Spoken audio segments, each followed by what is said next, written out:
Good morning, Morena. Welcome to the February meeting of the Strategy and Policy Committee.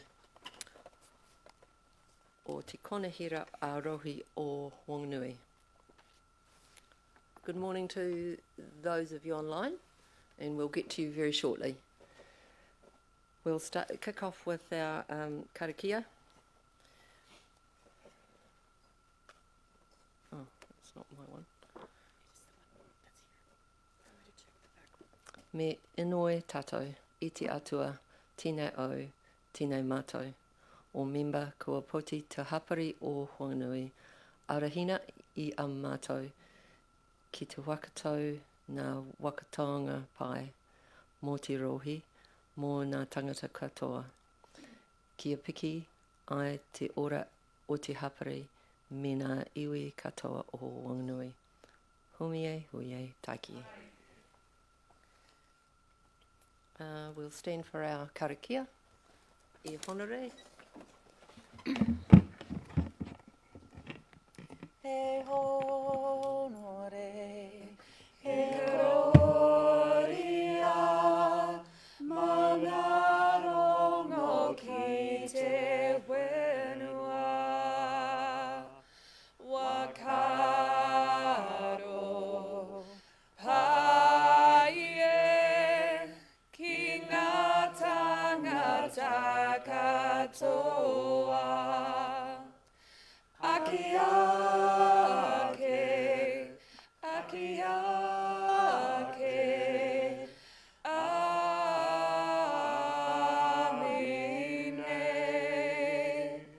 Te atua,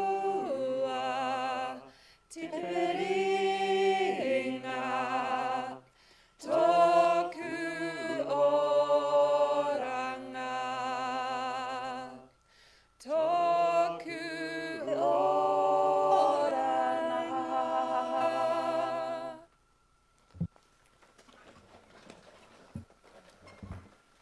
Ka pai. Any declarations of interest for items of our business today? Do any members have any declarations of interest they'd like to declare? No? Apologies. Do we have any apologies? Councillor Charlie for lateness. So just one apology for lateness from Councillor Charlie Anderson.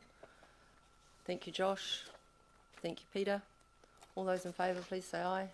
Against, carried. We have a motion to receive additional information, and that is relating to the local water done well paper, and I think that was emailed around to everybody last night, so hopefully you've had the opportunity to at least give that a good scan along with the other 1,500 pages that you had to read. Point of clarity, Madam Chair, I haven't seen that, so what was the content of that late item? It's the submission, but we're going to talk through that. Okay. I suggest we accept it as additional information, and if you need a couple of minutes to pause the meeting so that you can have a read of it, we can do that. It's not a decision-making paper, it's anyway, is it? Yeah, we're not putting out. I thought the submission was due at the end of the week.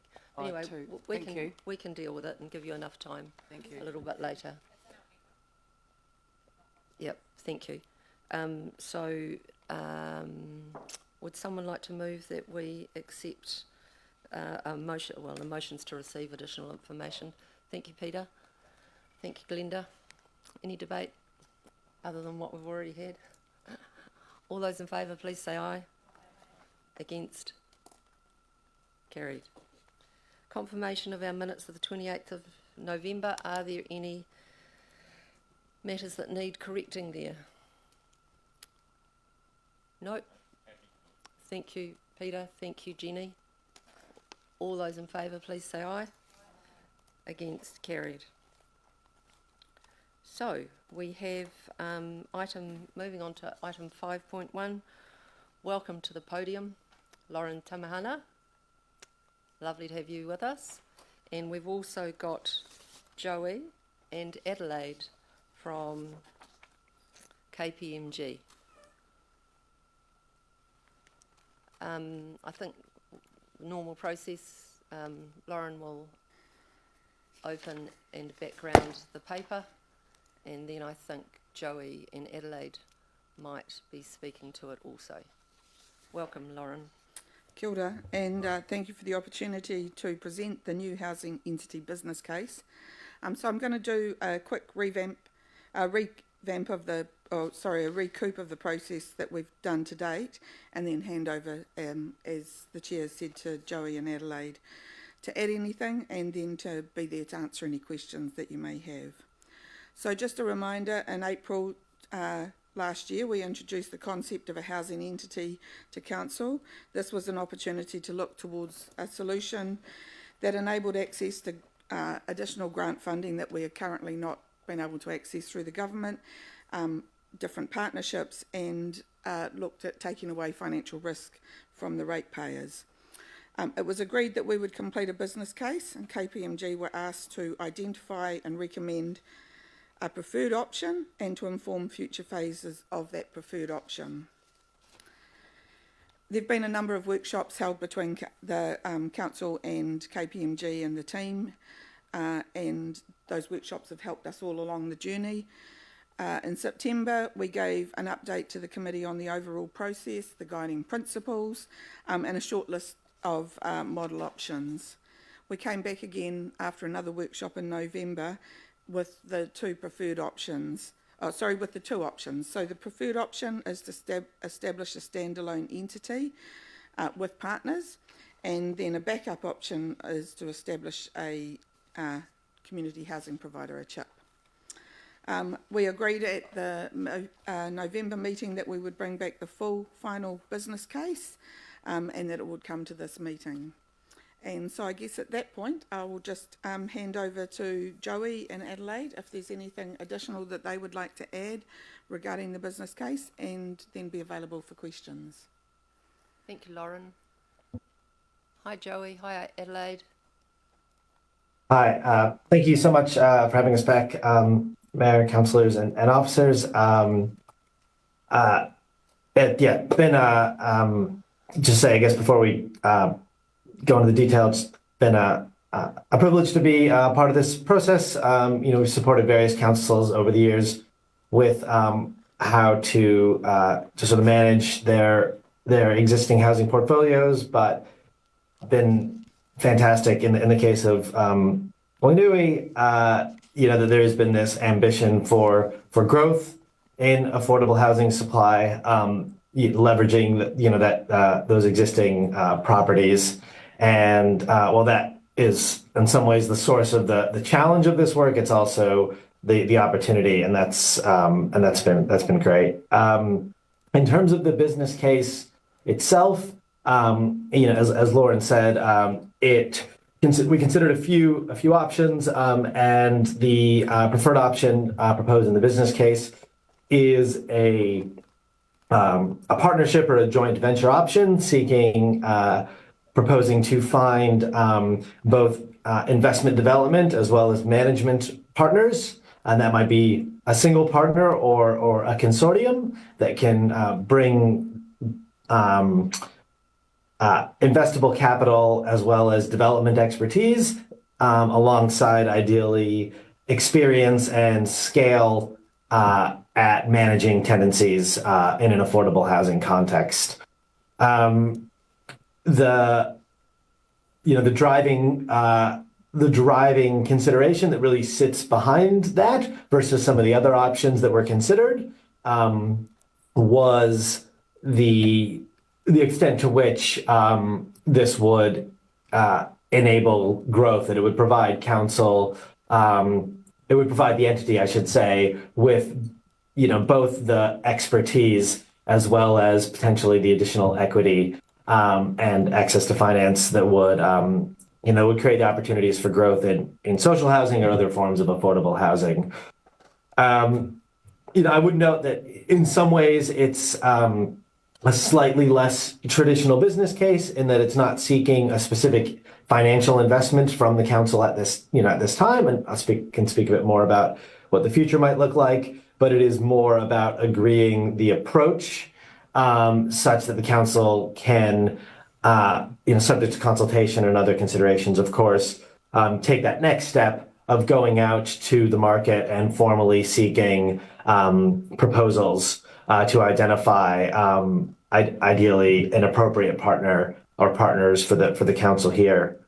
On that basis, some of the latter cases, the financial and the commercial case, don't seek to kind of set anything in stone. They're not seeking a commitment because it's not possible to be certain about exactly the arrangements, because ultimately they will be subject to the preferences and the resources of your partner, and identified through some sort of through a negotiated process ultimately. So what we have tried to do is provide analysis and content that would be as useful as possible in supporting the council on that next stage, so that it can provide for an effective procurement process if it does go to that point, and be able to identify an indicative set of commercial arrangements so that partners can understand sort of what they'd be signing up for, and provide a bit of structure to that to that procurement process, and support any of the procurement documentation the council would ultimately need to produce as part of that process. So sort of trying to find a balance, I suppose, between being specific without being overly certain about things that will need some more time to work through. So with that sort of general sense of things from our perspective, really keen to hear any questions that councillors have about the business case, or what the future might look like. Thank you, Joey. Adelaide, did you want to add anything there? No, that's fine for the moment. Thank you. All right, thank you. So perhaps we'll start with questions.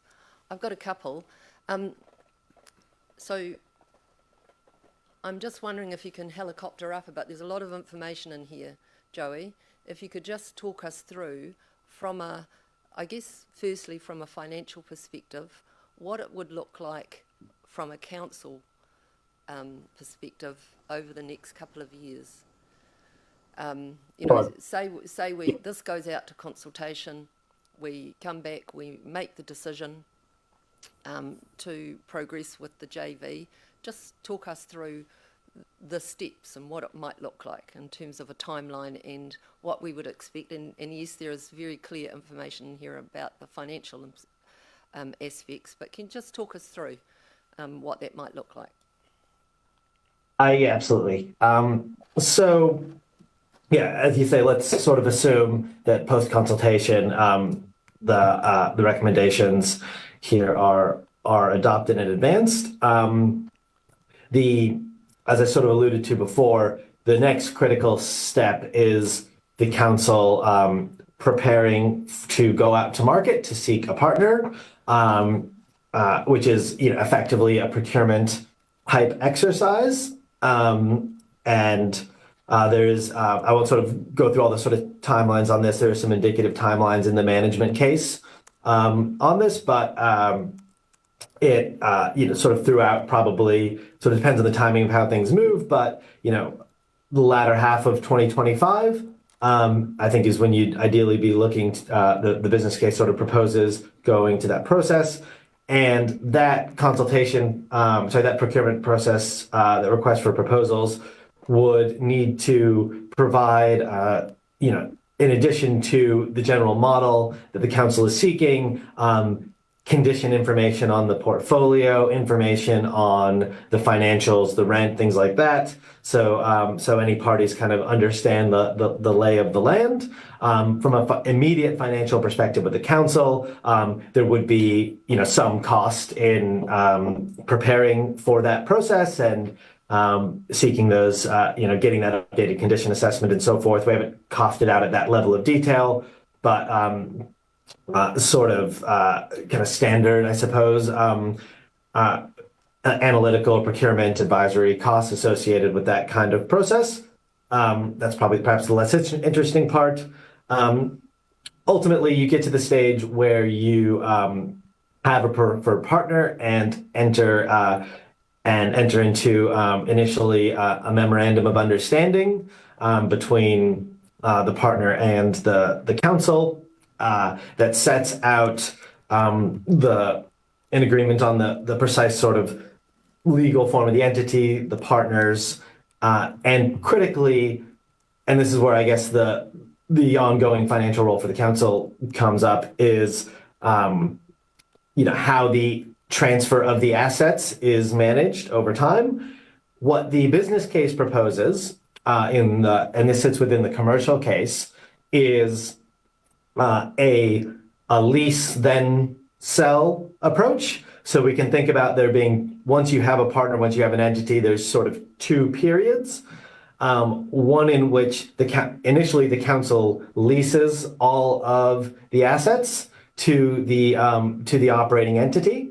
From a financial perspective, we have proposed that the size of that lease be priced purely at the council's renewals budget. So sort of capital renewals. This would be essentially the only remaining. This would be the key financial responsibility for the council over this time, as it would still own the assets. It would be responsible for any renewals work, but maintenance and operations and so forth would sit with the entity, which they would fund through rent payments. On net, the intent is that during this period, the council is sort of roughly cash flow neutral. So it's what it's getting through a lease payment, it is spending on renewals, and all other costs and revenues are then sit within the housing entity itself, which is arm's length from council and doesn't impact council financials. So there's a reduction in overall council revenue, which does have a small impact on things like debt to revenue ratios. But from a cash flow perspective and a sort of a rating impact perspective, if you like, it over this period should be similar to slightly better than the status quo. Now, the caveat to that, right? Yeah, I'll just stop you there. So at that point, you're suggesting to us that it would be neutral from a council perspective. So in other words, it would get the ratepayers off the hook at about by the end of 25, 26. Yeah, that would be that's the intent. Correct. Is that I mean, you don't have a huge deficit at the moment, even under the status quo, but there's a small deficit, and the intent would be to internalize that within the entity. Again, it's ultimately subject to there being a partner that sort of agrees to those terms. The hinge, of course, may be rent setting. If they aren't able to operate a little bit, hopefully they'll be able to operate a bit more efficiently than the council, in which case they can bridge that gap themselves. If not, they would potentially need to adjust rates. They're unlikely to want to lose any partners, unlikely to want to themselves be cash flow negative at the outset. But certainly the intent would be that you would be neutral at the time you lease the properties. It may be that it's determined that can only be achieved with a small increase in rents. And if that was the case, the council would have to decide if it was comfortable with that, or if it, in order to avoid any increase in rents, it wanted to continue to do a small subsidy during the lease period. Yeah. Okay, thank you. I interrupted you. You were about to caveat. No, that's so. The caveat would be, as we say in the, should note in the business case, currently the portfolio has a very low rate of capital renewals, as sort of what would be typical for an affordable housing portfolio of this size. I think there's a certain sense to that, particularly given many of these assets may ultimately be redeveloped in the coming years. You don't want to overinvest in renewals if you're ultimately gonna you might bowl some of these houses. But if there was a desire between the council and the manager partner to increase the rate of renewals during this lease period, then that money would have to come from somewhere.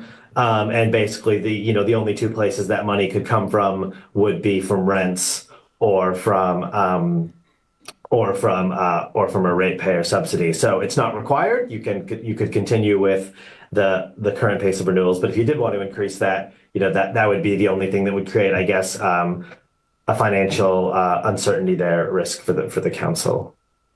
So that's the lease period, and then the intent is, of course, that we do transfer or sell the properties to the entities over time as they have a plan for redevelopment. So as the entity itself proposes, we now have a plan for growth, redevelopment. We want to develop houses on these properties. We want and to fund that. Say we want to dispose of these other ones.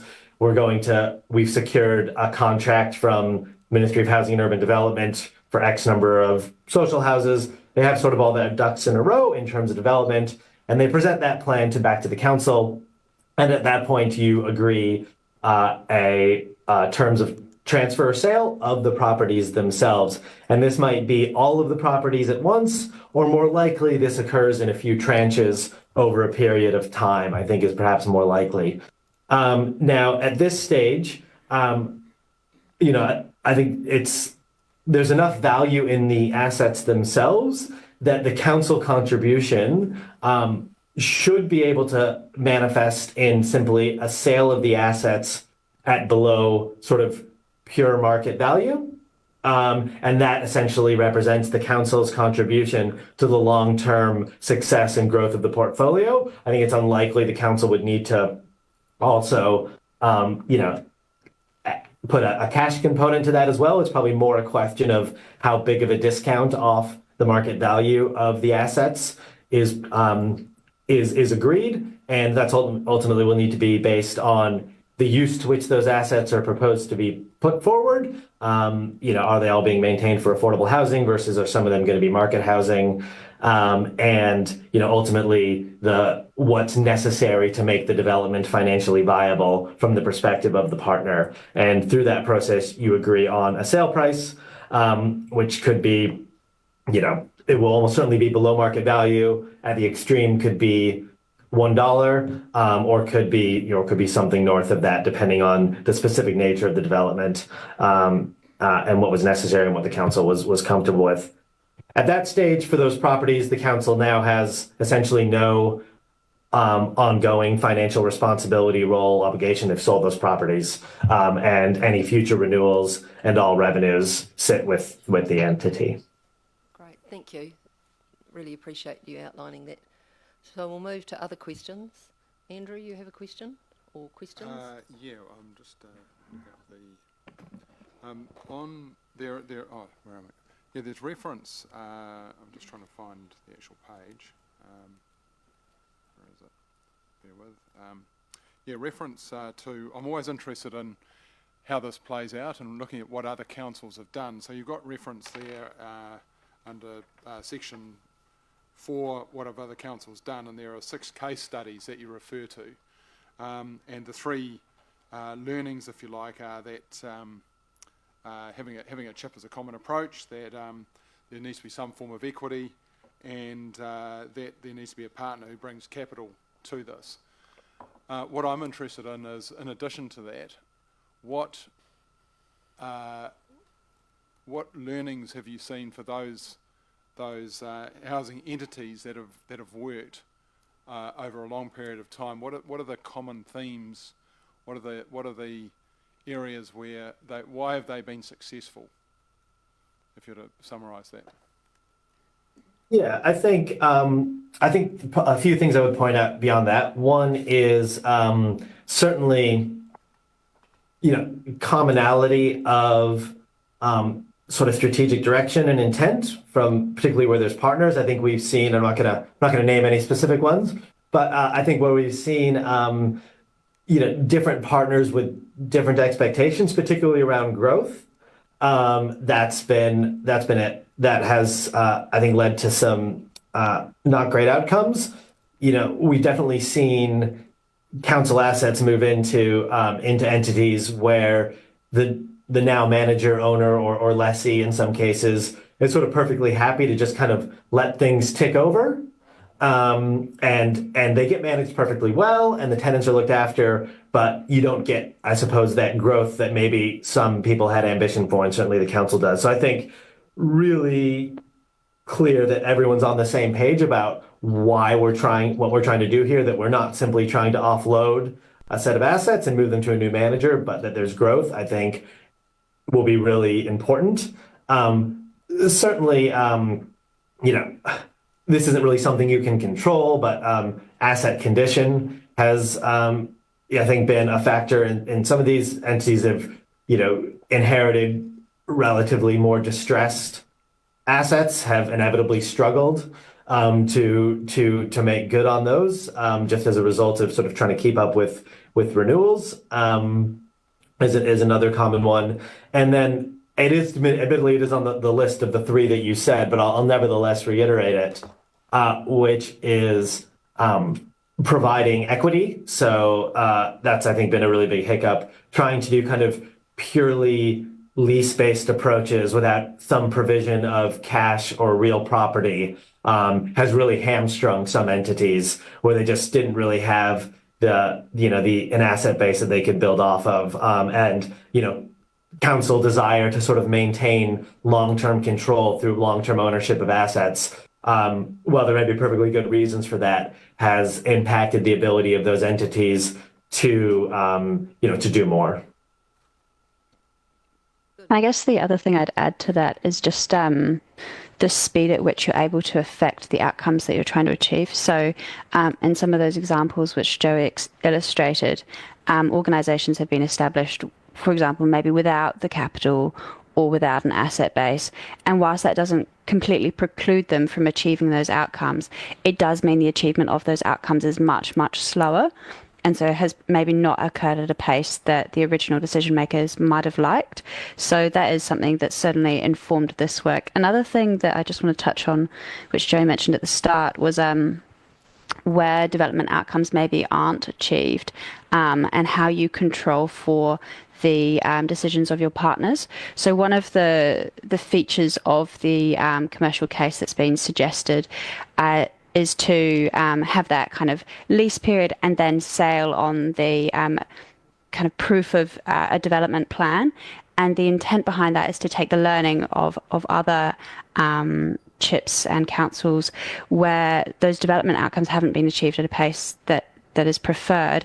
And so under the model that has been suggested through the business case, you're trying to have a lever through which you can start to influence that behaviour. Thank you. Yeah, I think that's a really helpful point from Adelaide. That's certainly a critical risk that we're seeking to manage here, is that that you ultimately enter with a partner, and perhaps despite best intentions, they ultimately aren't able or willing to undertake development in the way that you wanted. This provides a mechanism, one, to influence that through the leasehold, or if truly necessary, unwind the arrangement at some point and do something else or find another partner. Sometimes things just don't work like you thought they would. And with that lease arrangement, you could ultimately unwind that and the lease and do something different if it didn't work, because, there's always that possibility, is the reality. One thing that's probably also worth mentioning as well, in terms of like what has enabled the success of some of these organisations, is certainly the government policy of the day that supported councils to transfer those portfolios, or a proportion of those portfolios, into the IRRS scheme. And so there's a couple of different subsidies which are available to registered community housing providers. And so those councils have been able to benefit from that government policy. Joe may be able to speak better to this than I, but what we are seeing at the moment is a real shift in the government policy around the numbers of those previously council places that could be transferred to the IRRS. It's moving to a more exceptions basis, and so we do have to recognise that landscape is changing, and it's less of a guarantee than what might have once been thought.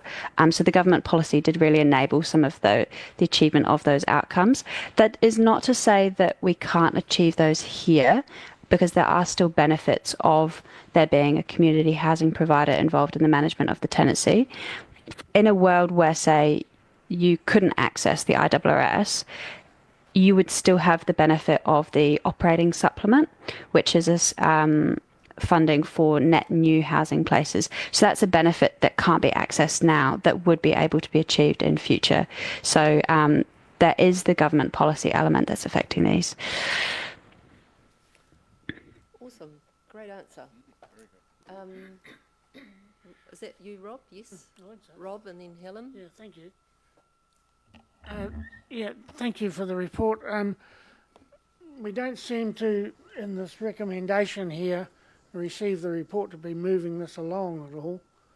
So I'm interested in what you had to say about option, the backup option, establish a community housing provider, and the benefits of a community housing provider. So what's the time frame to actually form a community housing provider? I mean, it can't take, it's only a legal process, I believe. So what would be the time period of that?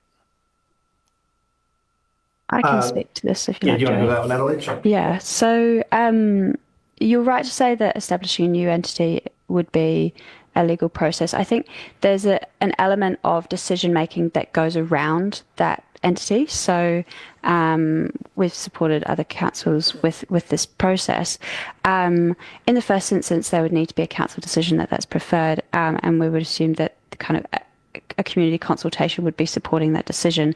So you're working within those timeframes to start, and then once you have that mandate to proceed, there would be a degree of internal work that would be required before you would advance to establish that entity. So, for example, definition of the powers and objects of the entity, selection of the preferred legal model for that entity, and then the process to appoint the board and staff. So, in another scenario, that process, albeit for a larger portfolio, took about 18 months. And part of that was defining the lease arrangements. And so it was a more complex portfolio. So you might think there might be genuine reason to believe that your process could be shorter, but somewhere between a year and 18 months to fully go through the motions of kind of identifying the right legal structure, working out what it will do, where it will play, and then establishing that. Yeah, it does take a bit of time. So another question, if I may. This process seems to be being held up by the need to find a partner, and that could take 3 months, it could take 3 years. We don't know. So how difficult is it to actually find a partner in this? I mean, are we going to be still sitting here in 5 years' time talking about trying to find a partner? And who are the potential partners? Yeah, so a few things to note there. One, as part of the this process, we did do some sort of indicative market sounding and had discussions with the types of organizations that could potentially be partners. This included current sort of larger scale community housing providers, property developers who have historically been active in the affordable housing space, and organizations that kind of sit across those two boundaries. And basically, I think to your point, to try to satisfy the question of, does it seem likely that there would be viable and interested partners, or is it sort of not worth the trouble because you're gonna go out to market and no one's gonna be interested? And I think through that process, the indications that we got was there would be genuine interest from the types of organizations that would be suitable. That being said, again, you can't be absolutely certain from a time frame perspective. I would think the council could go out to market this year. I don't think there's any reason the council couldn't go out to market this year with a an RFP with a kind of, it's probably something you want to give a good bit of time for, but a few months to respond on. And at that point, if ultimately you didn't get any viable proposals back, that would be the point then to trigger looking at that backup option. I don't think there would be a case for sort of spending a lot more time trying to find a partner, going out to market again, speaking more people. I think you would have tested the market. It would have told you it's not particularly interested. And then you would have to probably, shift to your backup option. So that's something that I would expect to be able to happen. If the answer is no, that doesn't add a huge amount of time. If the answer is yes, and there is a partner, then that does add some additional sort of time and complexity to the arrangements, but not something I think should take it into the years and years and years sort of space. But if it's So we're talking months rather than years. Yeah. And in response to the other part of your question that I heard, Rob, in terms of next steps here, so my expectation, and Lauren, you'll be able to put me right if this is incorrect, this will now go as part of the annual plan process and will be consulted upon along with the annual plan process.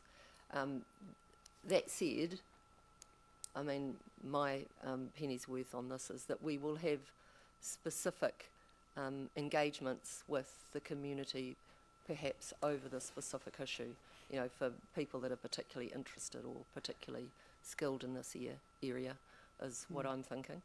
But like I say, it'll just be part of the fodder for the annual plan from here on out. Yeah. Any other questions, Rob? Yeah, there's, so, Just questions, please. yeah. So you have a chip, a CHP with a council's portfolio in there. Why would you want to look for a commercial developer to be part of that chip? Why would you not do it on a project by project basis? So I think you could do it. You could do it on a project by project basis, and I think in a way that you can almost see doing it on that project by project basis as being a part of that that backup option. That's what you would do, is you sort of look at things on a project by project basis.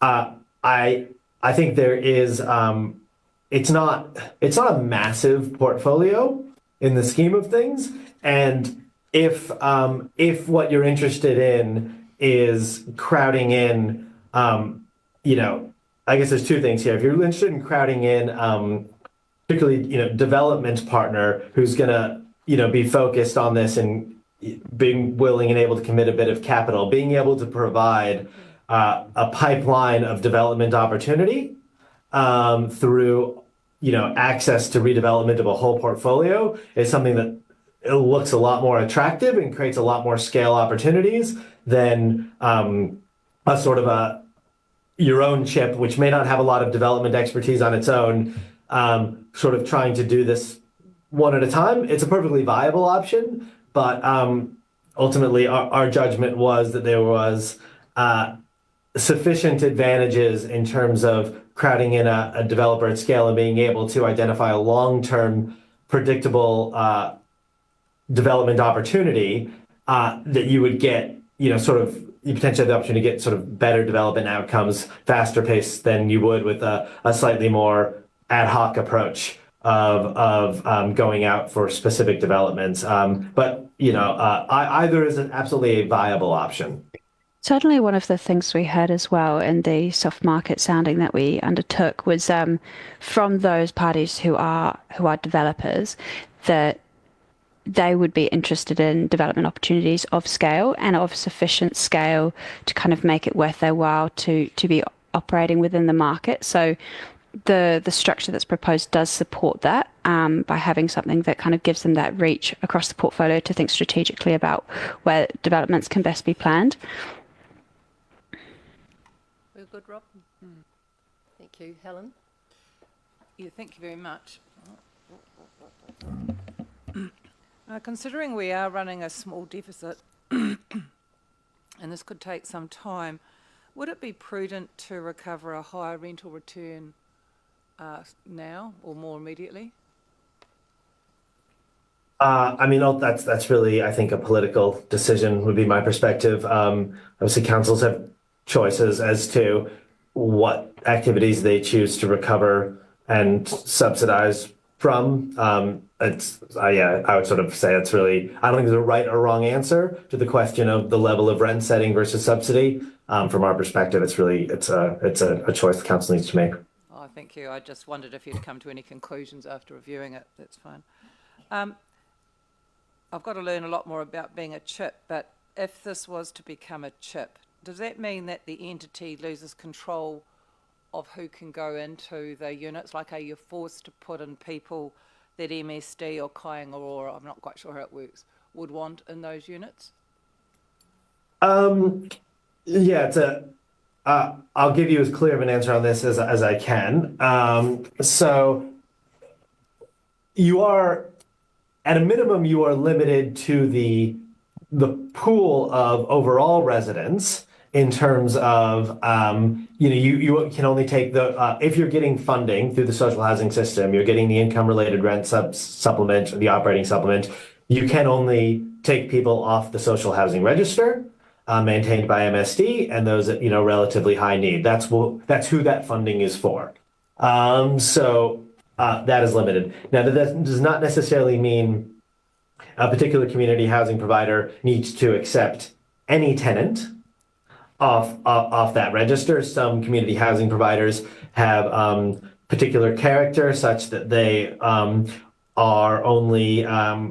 they only service certain classes of tenants, and ultimately your ability to do that but also get funding is subject to what HUD as the social housing purchaser will agree to. So they may say, yes, we are happy, for example, we are happy to fund you for 20 places of only elderly social housing tenants. That might be something they agree to. Alternatively, they may say, that's not what our need is in Wanganui. What our need is in this wider group, and we're really only interested in purchasing from someone who's willing to take those type of tenants. So ultimately, I suppose the broader you're willing to have a remit in terms of the sort of tenants the tenants you're willing to house, the more able you will be able to be funded to those.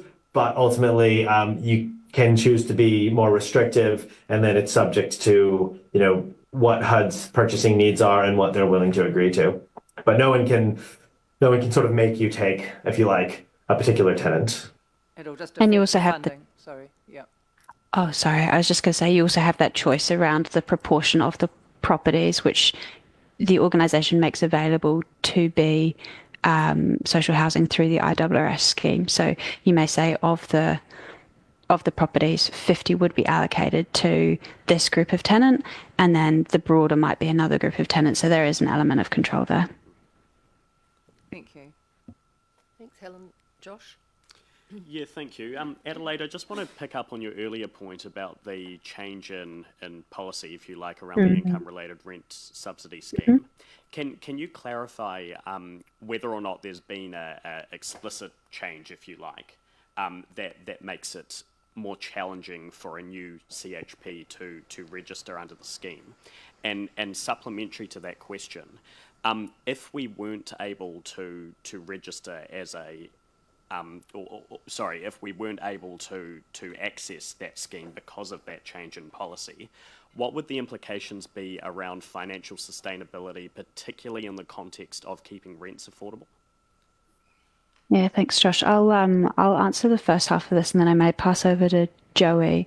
So from what I understand of your question, just to clarify, my understanding is that there hasn't been a change on the the eligibility of organisations to register as a CHIP. So that as a total concept has not changed. Joe, please correct me if I'm wrong, but that is not something that I've heard in the market. So to register as a CHIP is still very much possible.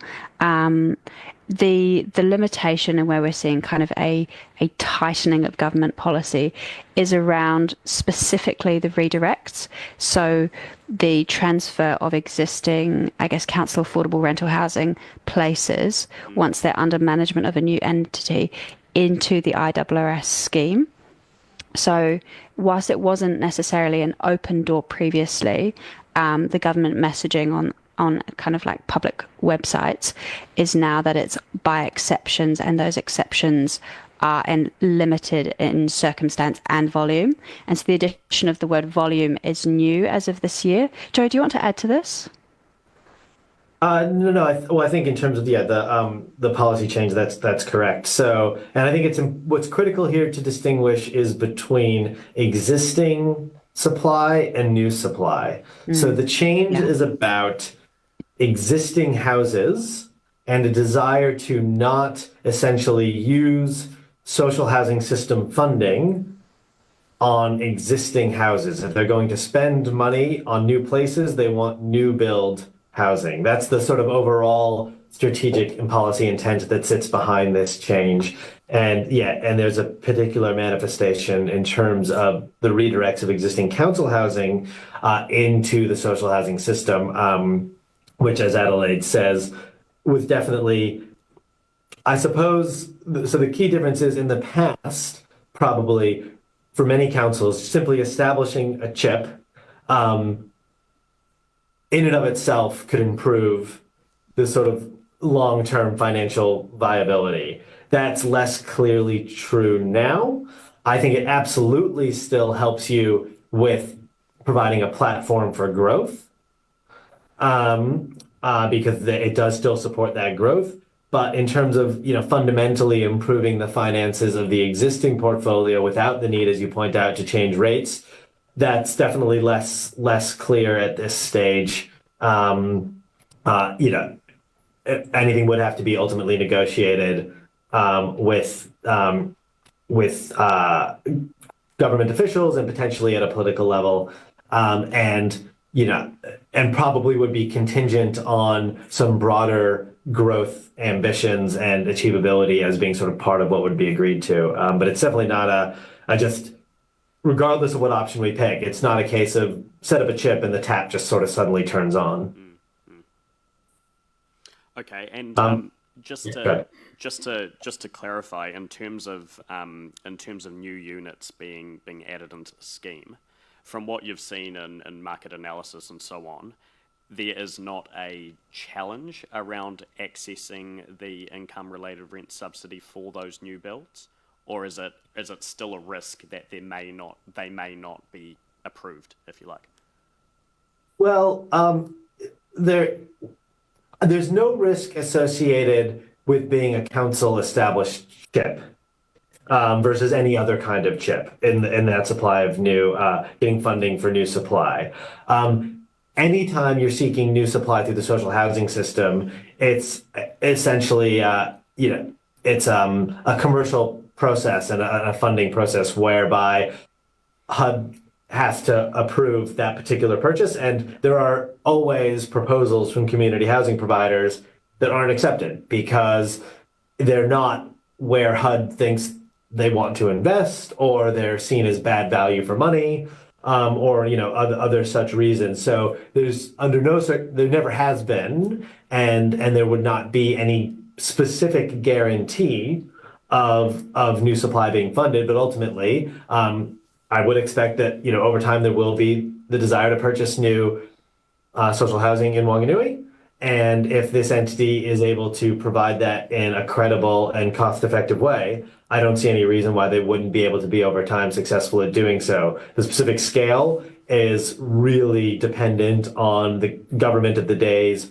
overall funding of new social housing supply. So, for example, the current government is committed to 1,500 places over 2 years. We don't know what the long term looks like, though. Thank you. Thanks. Philippa.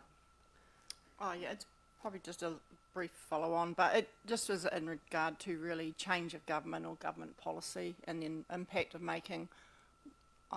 particularly, I guess, in regard to the standalone entity, major decisions that are going to take a lot of time. Just the risks there really. Is there anything you haven't said or that we should be alerted to? Yeah, I think. I think obviously nothing is certain. I can't predict sort of future political decisions by central government, but there's. I think what we now have is a pretty established sort of cross the major parties consensus on the role for growth of social housing supply. That's something, I think across now 3 successive governments, that intent has been maintained, and it's hard to imagine that if we were to shift to a left of center government, that they wouldn't continue that ambition as well. So I think that seems relatively certain. Again, the specific scale of what that looks like, harder to predict. Is it possible that a different form of government might be more flexible on redirects from council portfolios, particularly if that was a means to keeping properties, within an affordable context? Very possibly, but hard to be sure. I think there's probably not a ton of downside risk, I think, in terms of potential political change. Probably the biggest risk would be even lower levels of purchasing of future social housing based on fiscal constraints. But again, we can't really speculate on the likelihood of that. Just ask one more question. I mean, I don't know if it's really related, but Wanganui has got a number of suburbs, houses with big land area, and of course they got impacted by our GVs a lot with a land-based general rate. So this type of, either one of these type of options, does it preclude an entity working, looking at private parcels of land with individuals who, because we talk about, the reality is your house is only worth what it is when you sell it. So, but the impact, the question is, can this include these entities working with private dwellers to have purchases of their land to help them, actually, subdivide, etc., and in that regard make some, we'll be stuck in a big land-based block and paying quite a high rate, quite high rates. Yeah. In principle, no. I mean, certainly there'd be no reason why any entity couldn't, in addition to looking at development opportunities on the council portfolio, also consider development opportunities on private land that was purchased. So it certainly wouldn't preclude that. You'd expect that an entity would need to be operating on a commercial base with the considerations of supply of affordable housing as sitting behind that. So it wouldn't necessarily it'd be unlikely, I suppose, unless, to specifically have an intent of supporting individuals to sort of make good on the sale of their house. That would be probably a slightly unusual intent for such an organization to have, but there's certainly no reason that it couldn't be a potential purchaser of properties with good redevelopment potential. And I guess the other element there is kind of who funds. If we're talking about a scenario where there's subdivision, it's who funds those exploratory works. So, as Joe said, it would need to be done on a commercial basis and have some support, I'd imagine, from council to proceed. But there's nothing within the arrangements that currently precludes that type of scheme from being developed. Thank you. Ross, will make yours the last question. Thank you, Chair. Thank you for your presentation. I just want to play caution. If we... This is coming as a question, isn't it? It is a question. Thank you. If I prefer the second option, the standalone entity, is there any advantage to taking that approach and becoming a chip ourselves, and then as time progresses, then looking for the major option as opposed to project by project?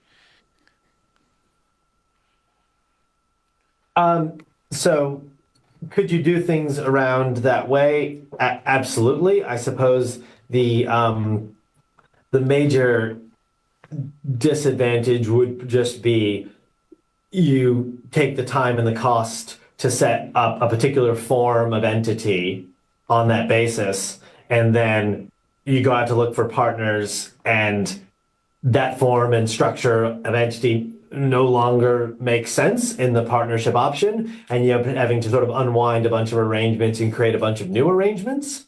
Would be, I suppose, the disadvantage of that option. But it's absolutely viable if you wanted to just sort of, if your priority was getting something stood up as quickly as practical, you could certainly do things around that way.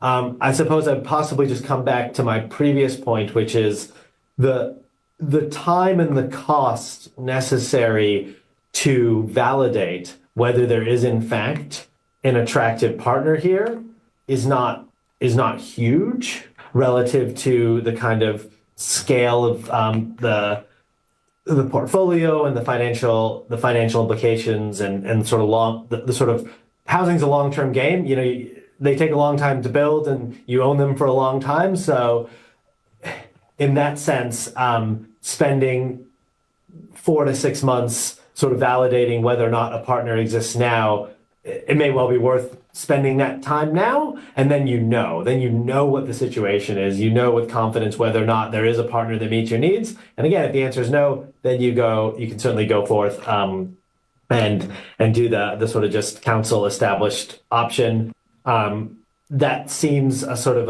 an optimal approach to us. However, absolutely take your point. You certainly could do it the other way around, depending on what your priorities were. Thank you. All right, I think we've got to the point where we can put a recommendation. I've added to the recommendation that is scripted in your papers, just adding that we're noting that the new housing entity proposal will be part of the annual plan consultation process. So that gives us somewhere to go. Thank you very much, Joey and Adelaide. Really appreciate your very thoughtful answers to some very good questions.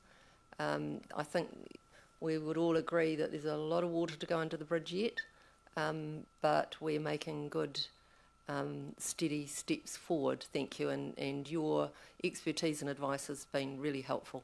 So thank you. I am going to put that recommendation, unless you want to add anything, Lauren, before I do that. No? Thank you. All right, my recommendation is that the Strategy and Policy Committee receive the report, the new housing entity single stage business case report, noting that the new housing entity proposal will be part of the annual plan consultation process. So I'm going to move that. Do I have a seconder? Thank you, Glenda. Is there any debate? Thank you, Kate. Yeah, well, when this goes to the public for consultation, there's a real area for confusion and concern here.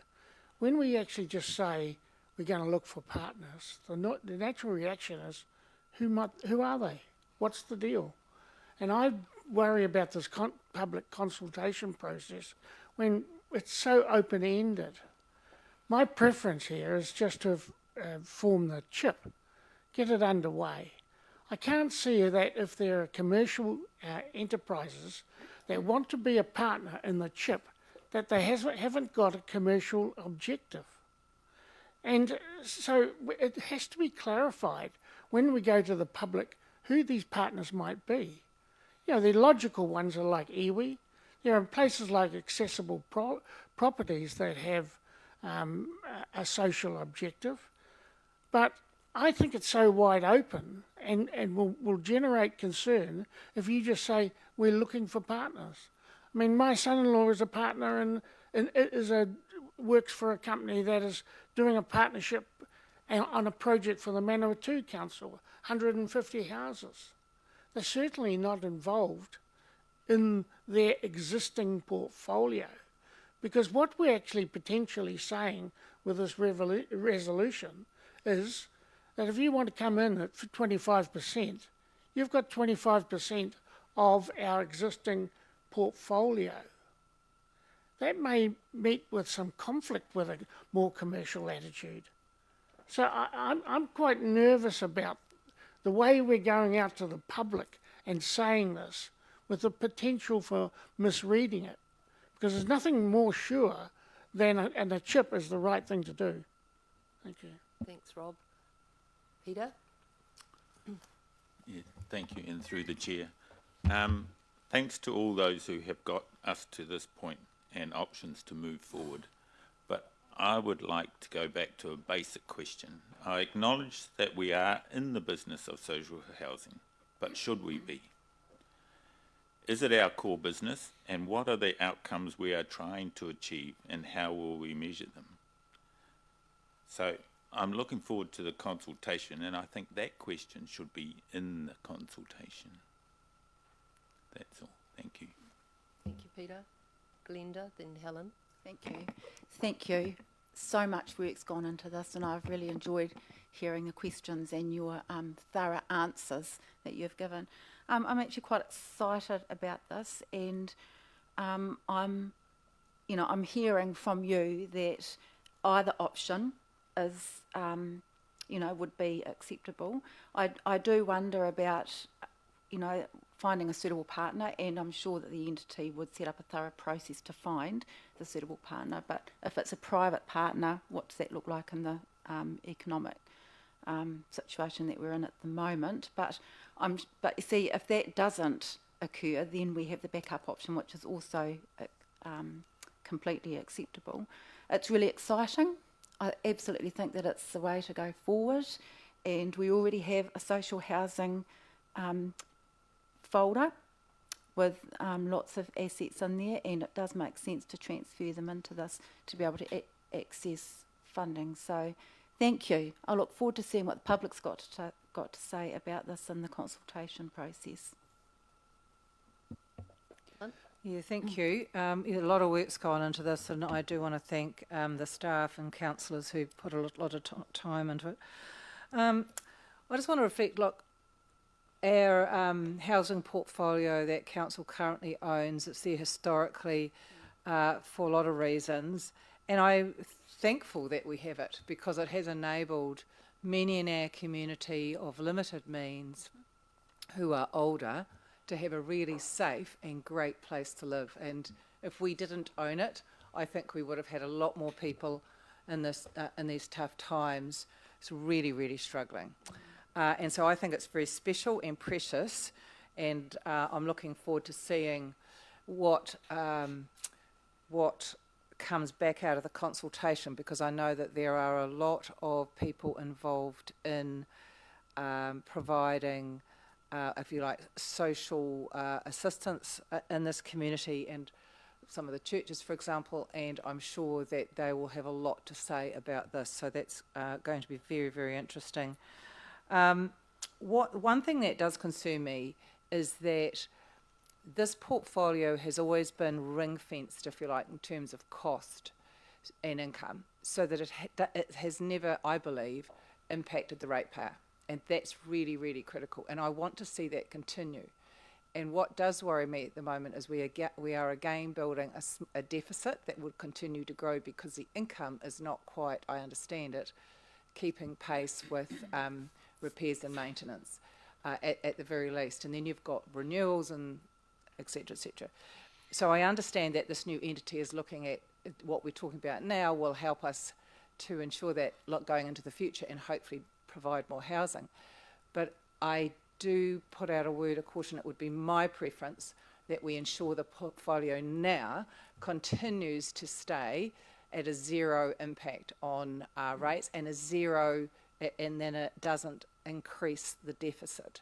I realise that might have, and that would mean increased rents, I believe. I know that would have an impact on those people who are living there, but you've got to keep something like this viable, and a new entity will have to ensure it's viable. They're not going to carry a loss. So that would be my my request, that is kept front in mind by officers who are looking at perhaps bringing back papers to the table. Thank you. Thanks, Helen. Josh. Thank you. Yeah, I'm very happy to support this both today and as part of the consultation process through the annual plan. I'd make the point just in terms of the preferred model that we go out with, that from my perspective it makes sense to consult on a model that best enables us to identify and secure an agreement with a potential partner. The structure that we've got in the business case sets out a provision for an asset holding company, for instance. And to me, it doesn't make sense to go out with an option where, if we did find a partner in future, we would then need to go back and restructure the model to enable that partner to work with us most effectively. So in my view, going out with the model proposed is the most prudent way forward. The other point, just in terms of the identifying the partner and also the communication that we have with the public, is that this business case sets out a pretty clear and well thought out procurement process for what that would look like. And in my view, it's just really important to make sure that during this consultation, we indicate that that process has been given a lot of thought. So I'm very happy to support this going forward. The other point I'd just make is that I'm very reluctant to have any conversations arbitrarily about rental increases. I think it's very important that we give confidence to our tenants that any conversations in that space are very well considered and not ad hoc in nature. Thank you. Thank you. Ross. Thank you, Chair. 8 or 9 years ago, I sat in the back of the chamber, as was my wont. It was during Mayor Annette Main's time, and there was and some of you councillors would recall this, you at that time were very close to selling off all or part of the portfolio. There was lots of intense discussions about it, and at the end of the day, it was agreed modest rent reviews where needed to not put it onto the ratepayer. Moving forward now 8 or 9 years, it's impacting on the ratepayer to some degree, and it will continue to do so, knowing that most of the stock was built, 270 odd units were built in the 50s and 60s, 70 years plus, getting to the end of their useful life. So I'm really pleased that we've got to this period after nearly a decade. We have a housing strategy. We have money set aside for it. It's taken some time to get to where we are now. I am over the moon that we are now taking something to the public to get to a point where we can now take it to the next stage, because we cannot continue as we are. So I'm very pleased. Thank you, Ross. Philippa. Yeah, thank you. I mean, I'll be supporting the recommendation, yeah, look, you know, thank you for all the work done. It's a big area. It's our crucial area, and it's not a small piece of work. Probably like many of us, I mean, frustrated, I think, you know, right through a cost of living crisis that we haven't really managed in the, you know, and this was not the last long-term plan, but the one before, where this was our key issue, to really assist in this space enough.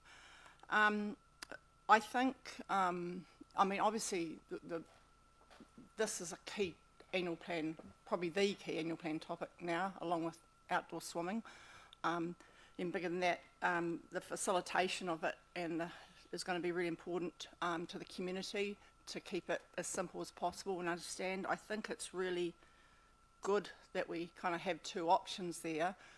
In some ways, it puts pressure on the preferred option of partners coming forward with really good intent and wanting to engage and kind of but as quickly as possible, so we can move the space on. And you know, a chip is just crucial, and income related rents to assist affordable housing for our wider community. So yeah, I mean, I look forward to you know, us making this key step, and you know, I guess well within 6 months and coming out of the annual plan, being able to move forward with some certainty. Great, thanks, Philippa. Just to wrap up, yeah, thanks again for all the work that's gone into this from Sarah and Lauren and her team, and David and Joey and Adelaide. I think the work that we see here very much reflects the complex, important nature of this issue. So thank you for that. The second thing, I think Helen used the word precious. Josh might have talked about treasure or something along that line. These are an important asset in our community, and those tenants of those homes are important too. So it's a really important issue that the tenants of those properties understand that they're at the centre of this, that they should not fear for the future and for their homes, because they are at the centre of this. This is why we are doing it. All of the talk is about redevelopment and making sure we look after our tenants and tenants of the future.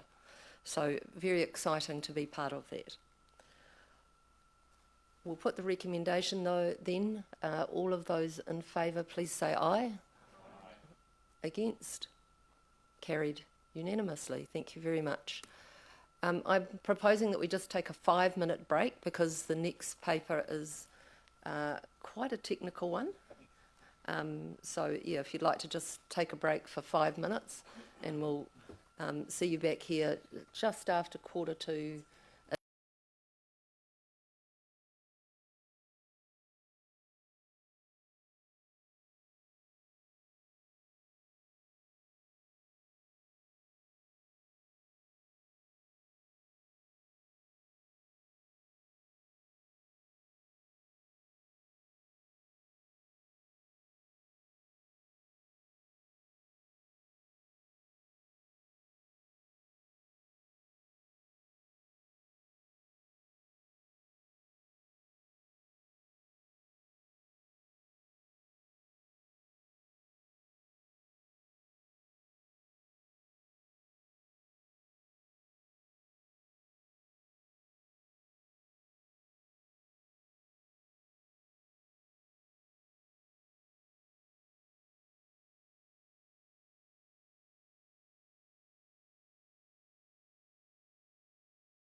Oh, there's Elise.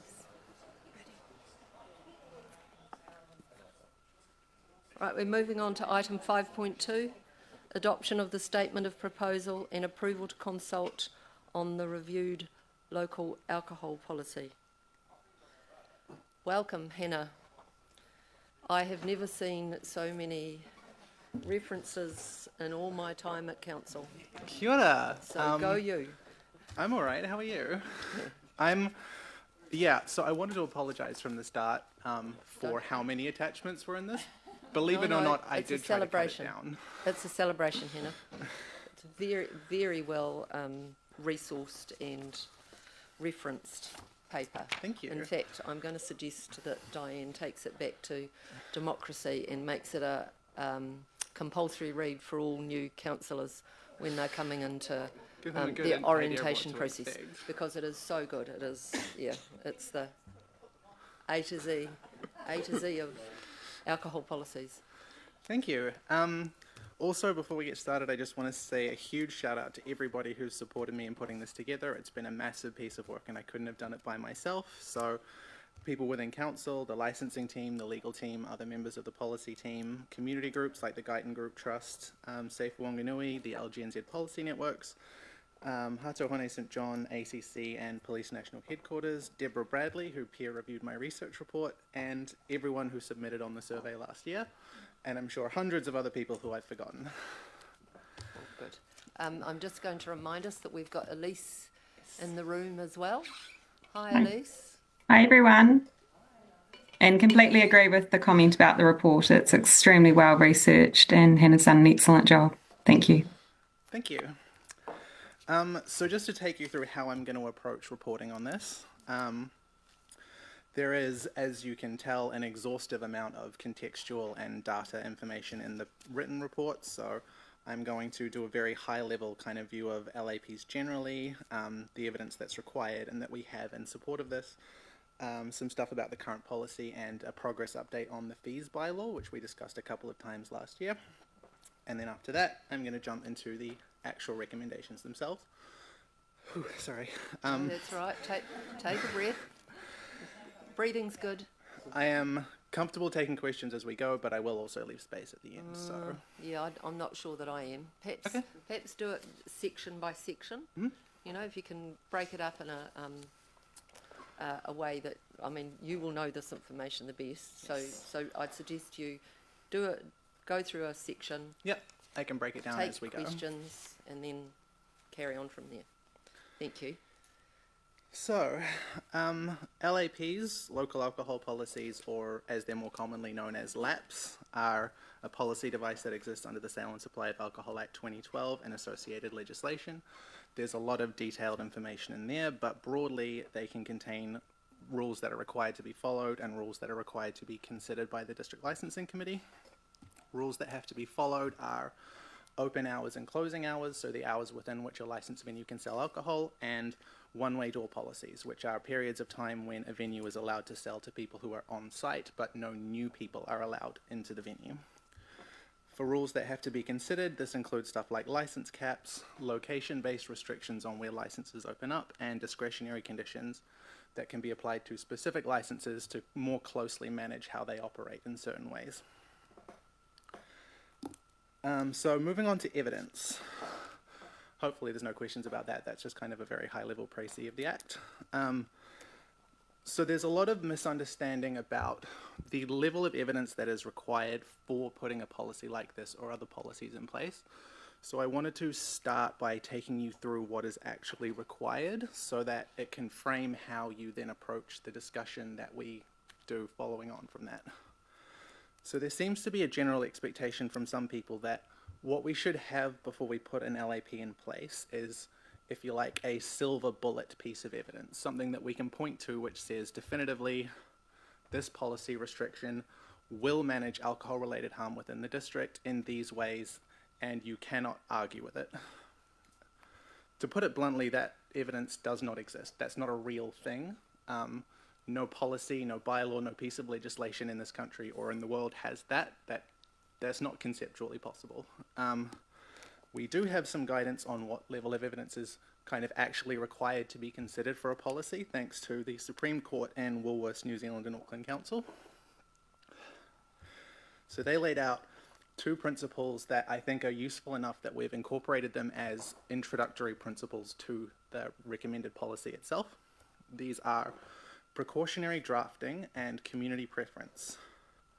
So the idea behind precautionary drafting is we don't need to prove that this policy measure will guaranteed reduce alcohol harm. We just need a reasonable expectation that it can. The second, community preference, is if we think there is a strong view among the community that we should set the rules here, that is enough to set the rules there. We don't actually need necessarily a concrete piece of evidence to support it. It's just enough to say, this is what the people of Wanganui want. So what evidence have we got? There's a lot of general, national, international evidence. So the Public Health Communication Centre Aotearoa in October of 2024 said alcohol costs New Zealand an estimated $9.1 billion each year. Māori are twice as likely to die from alcohol-related causes compared to non-Māori, and areas with a high Māori population tend to have nearly 50% more outlets than other areas. There is also a strong connection between socio-economically deprived areas and the placement of licenses and the risk of harm from alcohol. In terms of what is effective policy to manage alcohol-related harm, again, this is largely national and international, but the evidence is fairly solid. The effective ways to reduce and minimize alcohol-related harm are to reduce its accessibility. So these can be concentrated in a number of primary ways, such as increasing cost, restricting the location of premises, and restricting the open hours within which they can sell alcohol. These are direct, targeted measures that reduce alcohol accessibility and are therefore the most effective means of managing alcohol-related harm. In terms of local stuff, I won't take you through the whole research report because presumably we've all got other things we want to do today, but I will read you the summary of findings from page 4 just so that you've got an idea of kind of what alcohol looks like in the community. So for people who haven't had the chance to look at this yet, this isn't about policy recommendations, this is just what does alcohol currently look like in Wanganui. So the summary of findings is alcohol-related incidents occur in numerous ways across the district, showing up in police call-outs, ambulance call-outs, and ACC claims. The data we've compiled identifies that these events most commonly occur on weekends, with significantly fewer incidents during the week. Issues occur more frequently late in the day and early in the morning, with several metrics showing a significant reduction after 3 a.m., which is 2 a.m. is the latest that any licenses are allowed to be open. In general, around half of the police call-outs for alcohol-related incidents across the district occur between 9 p.m. and 3 a.m. Alcohol harm is more commonly experienced in areas with high deprivation levels, with deprivation level 9 areas often having the most incidents, followed by level 10. This is particularly concerning for Wanganui because, gosh, it's warm in here.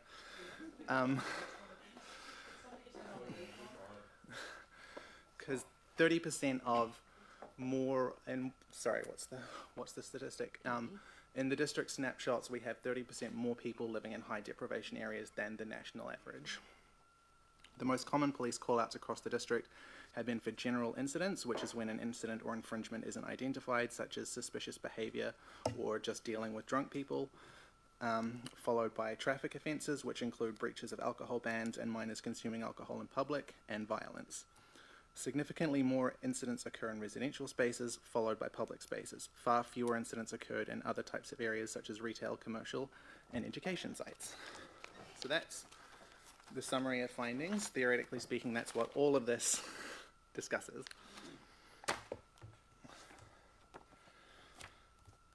So that's the section on evidence, if there are any questions about that. We'll just pause there. Mm-hmm. You can take more than one breath, Hannah. Any questions about the evidence and the veracity of the evidence that you've been presented with? Helen. Thank you. Thanks, Hannah. The evidence in terms of the town centre itself, you know, what we would call the CBD around Victoria Avenue and those sort of things, is there any specific evidence from there that is in the paper?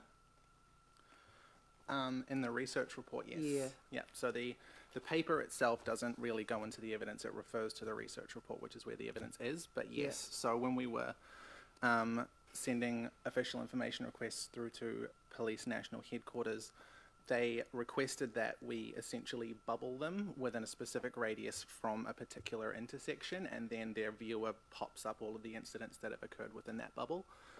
The centre of town, the central business district, was one of the bubbles, so you can flip through the police data and see what that looks like, and then the breakdown of the numbers within that specific area. Okay. Because the bubbles are kind of an imprecise tool, it's not... The radiuses aren't comparable to each other because there's some overlap and there's some gaps between them, but broadly across the district, it's indicative of where the problem areas are. And it would be data as opposed to analysis, is that correct, of why those incidents would occur? Yes, just data. It is what are the incidents, where are they, when are they. It's not why, who, that kind of thing. Thank you, Hannah. Alicia, I can't share my screen, but if I can direct you to page 404 of the attachments, that's 404 out of 104, 5 pages, there you will see the bubble that Hannah is talking about. You see the bubbles there, and that's the main one around the city centre. So you'll see the NIA and the card, those refer to the incidents. So in 2023, there are 285 police call-outs to just that area, which is just a small bubble. Can't remember the radius, Hannah, how many kilometres, but it wasn't a lot. No, the central area was smaller. I think it might have been 1 kilometre, and then we used some bigger ones for the bigger suburbs. Yeah. It's well worth reading that research because it's sliced and diced all different ways, and yeah, it's very granular, so it's not difficult to imagine the sort of harm that's happening. Can I ask what NIA means? So the police measured alcohol-related harm in 2 different ways. There is NIA, which is the National Intelligence Application, and there is CARD, which is a longer acronym that I can't presently remember the actual words for. So there are 2 different ways of logging alcohol-related harm within the police system. The card system is consistent but is a lot lower because it depends on the person who calls the police or the person answering the phone being able to identify that alcohol was involved. The National Intelligence Application involves actual assessment of the officers on the scene, which is not perfect but is a step up from if it gets mentioned in the call. So for the CBD specifically, because that was the area that we covered first, I provided both just to give you a kind of a comparison of what the 2 different systems look like. But throughout we use NIA because it's more reliable.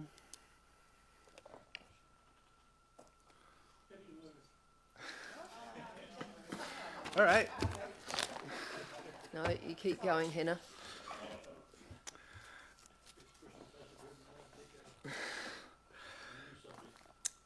Okay, so the current policy, I'm just going to skim over what the current rules are, so that hopefully everybody's familiar and you can find them online, but just for context within the meeting. Substantive rules are the off-license cap. No off-licenses may be opened if they bring the total number of off-licenses above 14. That's a rule that has to be considered. Operating hours, these are rules that have to be followed, and there's a breakdown between on-licenses and different venue types within that. The one-way door policy, any on-license that's open after midnight has to have a one-way door operating from an hour prior to closing. So if your on-license is open until 1 a.m., you need a one-way door from 12, and if your on-license is open until 2 a.m., you need a one-way door from 1 a.m. Sensitive sites, so no off-license can open within 100 metres of any early childhood centre, primary or secondary school. Marae, place of worship, alcohol treatment centre, children's park or playground. That's a rule that has to be considered but not necessarily followed. And discretionary conditions are just a bullet-pointed list of things broken down by license type that the DLC could consider implementing if they want to. It's non-exhaustive, so they're free to add other things in if they want. One last point on this is, I'm sure some of you would like an assessment of how effective the policy has actually been, given that we have all of this data available. Can we say whether or not the policy has been effective? Unfortunately, largely we can't. So there are a couple of different reasons for this. As I mentioned, the NIA and card system So that transition happened in the end of 2019, which is when this policy was put in place. And with the introduction of the NEA system, where a call out does have alcohol listed and then is confirmed by the attending officer, it goes from card into NEA. So the data before and after isn't really comparable on either system. I really struggled to get any kind of information out of health generally, so I didn't have a whole lot of that to fall back on. The ACC numbers are a bit all over the place in general, so it's hard to draw specific trends between them. And of course, as I'm sure you're all aware, COVID happened in 2020, which significantly impacted how people interacted with alcohol, what they could buy, when they could buy, where they could buy it, where they could go. So the information from Hato Hone St. John does suggest that there was an increase in call-outs leading up to the introduction of the policy and then a slow tapering off afterwards. As far as that goes, that does suggest the policy has been useful, but that data set starts with 2020. So again, it's kind of difficult to measure. So regrettably, I can't sit in front of you and tell you, yes, it has been or no, it hasn't. But hopefully, next time a policy review comes around, they'll have all this to lean on and they won't have those extra factors. So they will be able to report back on how useful this has been. So that's the last bit on the current policy. If there are any questions. Oh. One, just in regard to the off-licence cap, and you made the comment that 14 to be considered by the, The District Licensing Committee. But how many more are there over that now? I believe we're at about 18. Thank you. Rob? Yeah, thank you. Hannah, have you, in those lists of evidence that you've in reports, is there anything about the trend of alcohol consumption nationally? No. So this was very much intended to be the local resource. I haven't really been looking into kind of the general data across the country as far as alcohol consumption goes. I can tell you about the market of alcohol generally, how much alcohol is available for consumption, but actually getting sales figures is not that easy because it's dependent a lot on different organizations, whether or not they choose to make information publicly available, how they go about doing it. So consumption data is a lot more difficult to kind of nail down accurately. Yeah, I have seen it published and seems to be quite important because I understand alcohol consumption is going down quite considerably over the last 10 years. What I have is alcohol-related harm in Wanganui. Yeah. Does Steve want to comment on that at all? No. Do you have anything to add to that? Nope. All right. Keep going. So, you're doing good. Last bit, the fee setting bylaw. So this came up in a couple of discussions last year. Our position at that point was we strongly recommend council put a fee setting bylaw in place. So this is a bylaw that sets what the application fees and annual fees are for having a license. Currently, these are set under the Sale and Supply of Alcohol Fees Regulations 2013, and they are set at a static level, so they don't change each year with escalating costs and all that kind of thing. We were planning to bring it into this process, but we ran out of time for that, so I just wanted to make clear our recommendation is very much still WDC should have a fees bylaw in place, but we're probably going to consider it through the annual plan rather than through this. So expect to hear more about it in the near future, but that's not part of what we're discussing here. Do you have anything to add to that, Elise, or any questions? No, so the fee setting bylaw is discussed as a very simple bylaw, but it enables us to cost recover up to 100% of licensing fees, rather than the default in the legislation. So we plan to include that in the fees and charges section in the annual plan that will then enable you to set the percentage where you wish to do so. So the question for the community will just be whether or not they would like us to bring in that bylaw that will give council greater powers, not a question of the percentage at that stage. That makes sense? I think so. And that brings me, I'll ask as part of my next question is, so in terms of the consultation, you've outlined the consultation dates and everything. That's going to be happening alongside the annual plan, but not part of the annual plan process. No. But are you suggesting that the bylaw would be part of the annual plan process? Yes, so the actual policy and the policy proposals, which Hannah's about to outline, the consultation with the community on those will launch at the end of this month and run for 6 weeks. So will mostly be finished before the annual plan. Then there will be a small part only, which will be the consideration of the fees setting bylaw that will be included in fees and charges as part of the annual plan consultation. So they're separated out. We think it will still work well because the fee setting bylaw is all about council being able to recover more from the cost of licensing. And so that will be considered separately to the policy. The policy is about reducing harm to the community. So the fees bylaw would be bundled into the fees and charges part of the annual plan process? Exactly. Right. Gotcha. Thank you. Philippa, did you have a question? Just a quick, so currently though, have we got full cost recovery? No. So so I gather it's a deficit, not a surplus. Yes. And does it include it includes everything from the licenses to the district licensing committee fees to whatever, but what's the deficit? So it's escalating each year because the fees aren't increasing while costs are increasing, but as of the 2022-23 financial year, we were at 66% cost recovery. And what's the total amount of that budget? I can tell roughly? you.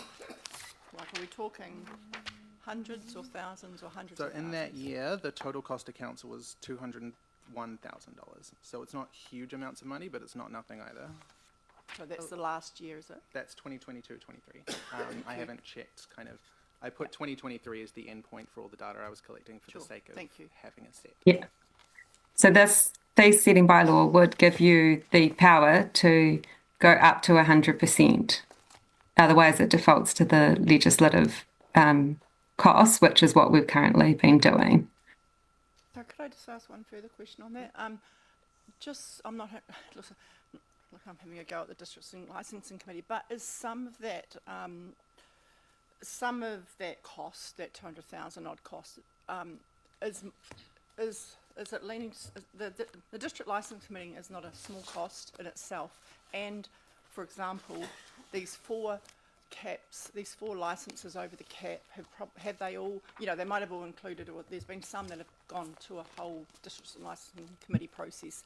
Are they disproportionately costing us quite a bit of that money, or is it just everything? I'm not aware of specific breakdowns by license. It's just sort of what we have in our reporting is essentially a column for district licensing committee activities. We don't sort of break it down to this license cost this much, this license cost this much. Yeah. Sorry, what is the cost of the cost in the same year of the district licensing committee from that total budget? 22,000. Can I suggest that this information comes back as part of the annual plan work? Yes, we can share it. Yeah, granular over the costs Also, and I did recovery. provide this table with the workshop Pardon? where we discussed it last year. So this, I have shown hopefully most of you this, but yeah, it can also come back. It's just that it does impact some of our decisions because the cost of some services is impacting our decisions on the policy, like, for example, not having the cap, which is a decision process we're looking to make. Yes, we are going out to consultation though, so absolutely need that information, but not right now. Thank you. Helen. Thank you. I've got some general questions over parts of the paper. Do you want those now? Or later? We'll wait till Hannah's finished. Thank you. Good. Okay, so that's the last of the preliminary information. So deep breath and we can dive into the actual recommendations. So these are underlined throughout the report, so hopefully they're relatively easy to just scroll past and find the ones that you want to talk about, but there is also a consolidated list of them on page 39 from paragraph 111, just to make it easier to see what they all are. Yeah, so no excuses for not being able to find it. Page 39, paragraph 111. in the paper itself. So, first recommendation relates to the clause restricting licenses from opening within 100 metres of sensitive sites. This is a really important tool in the policy, so we are proposing to retain it, but we are moving it down into the next recommendation, which is the risk framework. So it will be part of the overall risk assessment. We are recommending to create. There is some movement for licenses that are already within 100 metres of sensitive sites, because it's pretty rough on them to just show up and say, hi, you have to move now. So new licenses should not be granted within 100 metres of sensitive sites. Existing ones do have an increase to their risk profile, but they're not required to move. There is currently an exemption for venues that are currently within 100 metres of a specific sensitive site and want to relocate to another area that is also within 100 metres of that same site.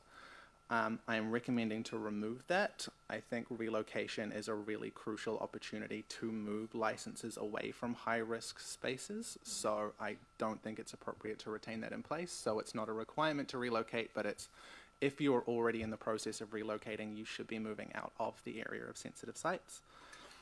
And there is also currently an exemption for supermarkets and grocery stores, which I am proposing to remove because I don't see a significant amount of evidence that suggests that this will be helpful as a harm reduction tool. So that's the recommendation around sensitive sites specifically. The whole risk framework I'll go into more detail with the next one. If you want to ask any questions about that bit, please do. I just don't understand them, but they're removing exemption for supermarkets and grocery stores. So what are you saying there? So if you are a supermarket or grocery store and you want to sell alcohol, yes, you cannot open within 100 metres of a sensitive site as defined in the policy. Thank you. Move on. So the next step relates to the off-licence cap, something I've brought before you a few times now. So this has been criticised both for not actually functioning as a cap because we have more than 14 off-licences in the district, and not being enough of a nuanced tool in dealing with the specific risks attached to particular licence types. So as a starting point, what I'm recommending is that we get rid of the broad off-licence cap and instead apply a risk matrix across all licences, with the general idea being if your license of any type is considered to be high risk, it should not be granted. If it's medium risk, then the risk needs to be managed by imposed conditions. And if it's low risk, we're not that concerned about the alcohol harm arising from it. The starting point is the risk matrix under the fees regulations, which takes into account stuff like if there are any enforcement holdings against it within the past 18 months, what type of license it is, so whether it's on license, off license, etc., what type of venue it is. So this is where the distinction between, say, for example, bottle stores and distilleries comes in. And this is an assessment that is already required to go through for every license that gets applied. So this is a piece of admin work that incorporates that nuance that's already done. And then we're adding a couple more factors on top of it that relate to our specific local conditions and local preferences around alcohol risk. So the first category that I'm proposing to add is a consideration of deprivation rating. So as I mentioned, alcohol-related harm is significantly higher in highly deprived areas, and Wanganui is particularly vulnerable to that because we have so many people living in highly deprived areas. So the idea is if you are proposing to open a venue at deprivation level 9 or 10, you will have a significant increase to your risk. If it's 7 or 8, you will have a moderate increase to risk, and if it's 6 or below, you don't get an increase. That is not considered to add anything to your risk of alcohol harm. The second is, as I mentioned, the proximity to sensitive sites. So while we retain you cannot open within 100 metres of a sensitive site, it's staggering out to 500 metres with a steadily decreasing risk profile to beyond 500 metres of any sensitive sites. You don't get anything added to your risk. The next consideration is proximity to other licensed venues. So there is a lot of evidence that clustering of licenses is a really big contributor to alcohol-related harm. So if you're proposing to open within an area of lots of other licenses, it is a significant increase in risk. And again, that goes down to 500 metres, where if there aren't any other licensed premises within 500 metres, you're not getting any increase to risk at all. Can I ask a question on that? And I can go through these in more detail as well, but they're in the paper. Yeah, just a little bit more clarity on specifically what is considered clustering, like how in terms of proximity. So for the policy, this was an area that kind of we needed to be restrictive based on our actual circumstances. I think clustering means different things depending on where you are, and what's kind of a practical and reasonable limitation on premises wanting to open. So what we're suggesting for proximity is if there are multiple other licensed venues within 100 metres, you get 5 more points on your risk rating. If there is one other licensed venue within 100 metres or 2 or more within 250 metres, you get 3 more points on your risk rating. If there is one licensed venue within 250 metres or 2 or more within 500, you get 1 more, and if you get none of the above, you get nothing. Which is, for the purposes of this, you're considered lower risk.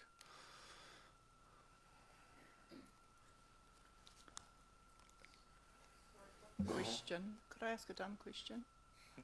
What's the impact of the risk rating? Like, is it for district licensing committees to think about, or is it actually what impact So them? within the policy itself, we've also brought across the same assessment level from the fees matrix. While the previous cap was somewhat of a blunt instrument, we also don't want to make it too complicated and effectively impractical to apply. So wherever possible, I relied on tools that the district licensing committee and the licensing teams would already be familiar with. So the assessment is laid out in the policy, and the risk profiles we're providing are 0 to 2 points is very low, 3 to 5 is low, 6 to 15 is medium, 16 to 25 is high, and 26 plus is very high. Remind me of the district, if your proposal, our proposal is like this becomes, it's a yes or no, it's not must be considered. This is a must be considered. So all of these factors the district licensing committee is required to take into account and render a view on the risk profile, but at the end of the day, they are still acting within their powers to grant a license to a high risk venue. This sets out our expectations for risk within the district, but the district licensing committee can vary from that.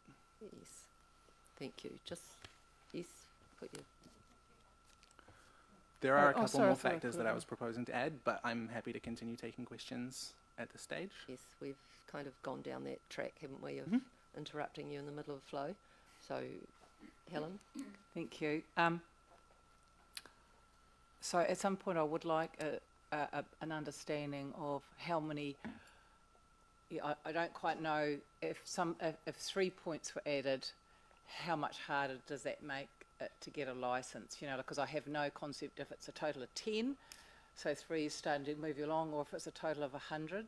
So the highest, as I said, the highest that you that is recognised within the risk framework is 26 plus. So if you're above 26 points, you're considered to be high risk, and there aren't any further kind of steps on top of that. For most of the recommendations that we're including, it is possible to score a 0. I think it is possible to score a 0 on all of them, but some of them are in tension with each other by design, which is one of the next sections that I'm going to get to. In fact, I think possibly the next one. Okay, and the CBD is obviously a high density area because it's just simply where there's a lot of stuff already. It is.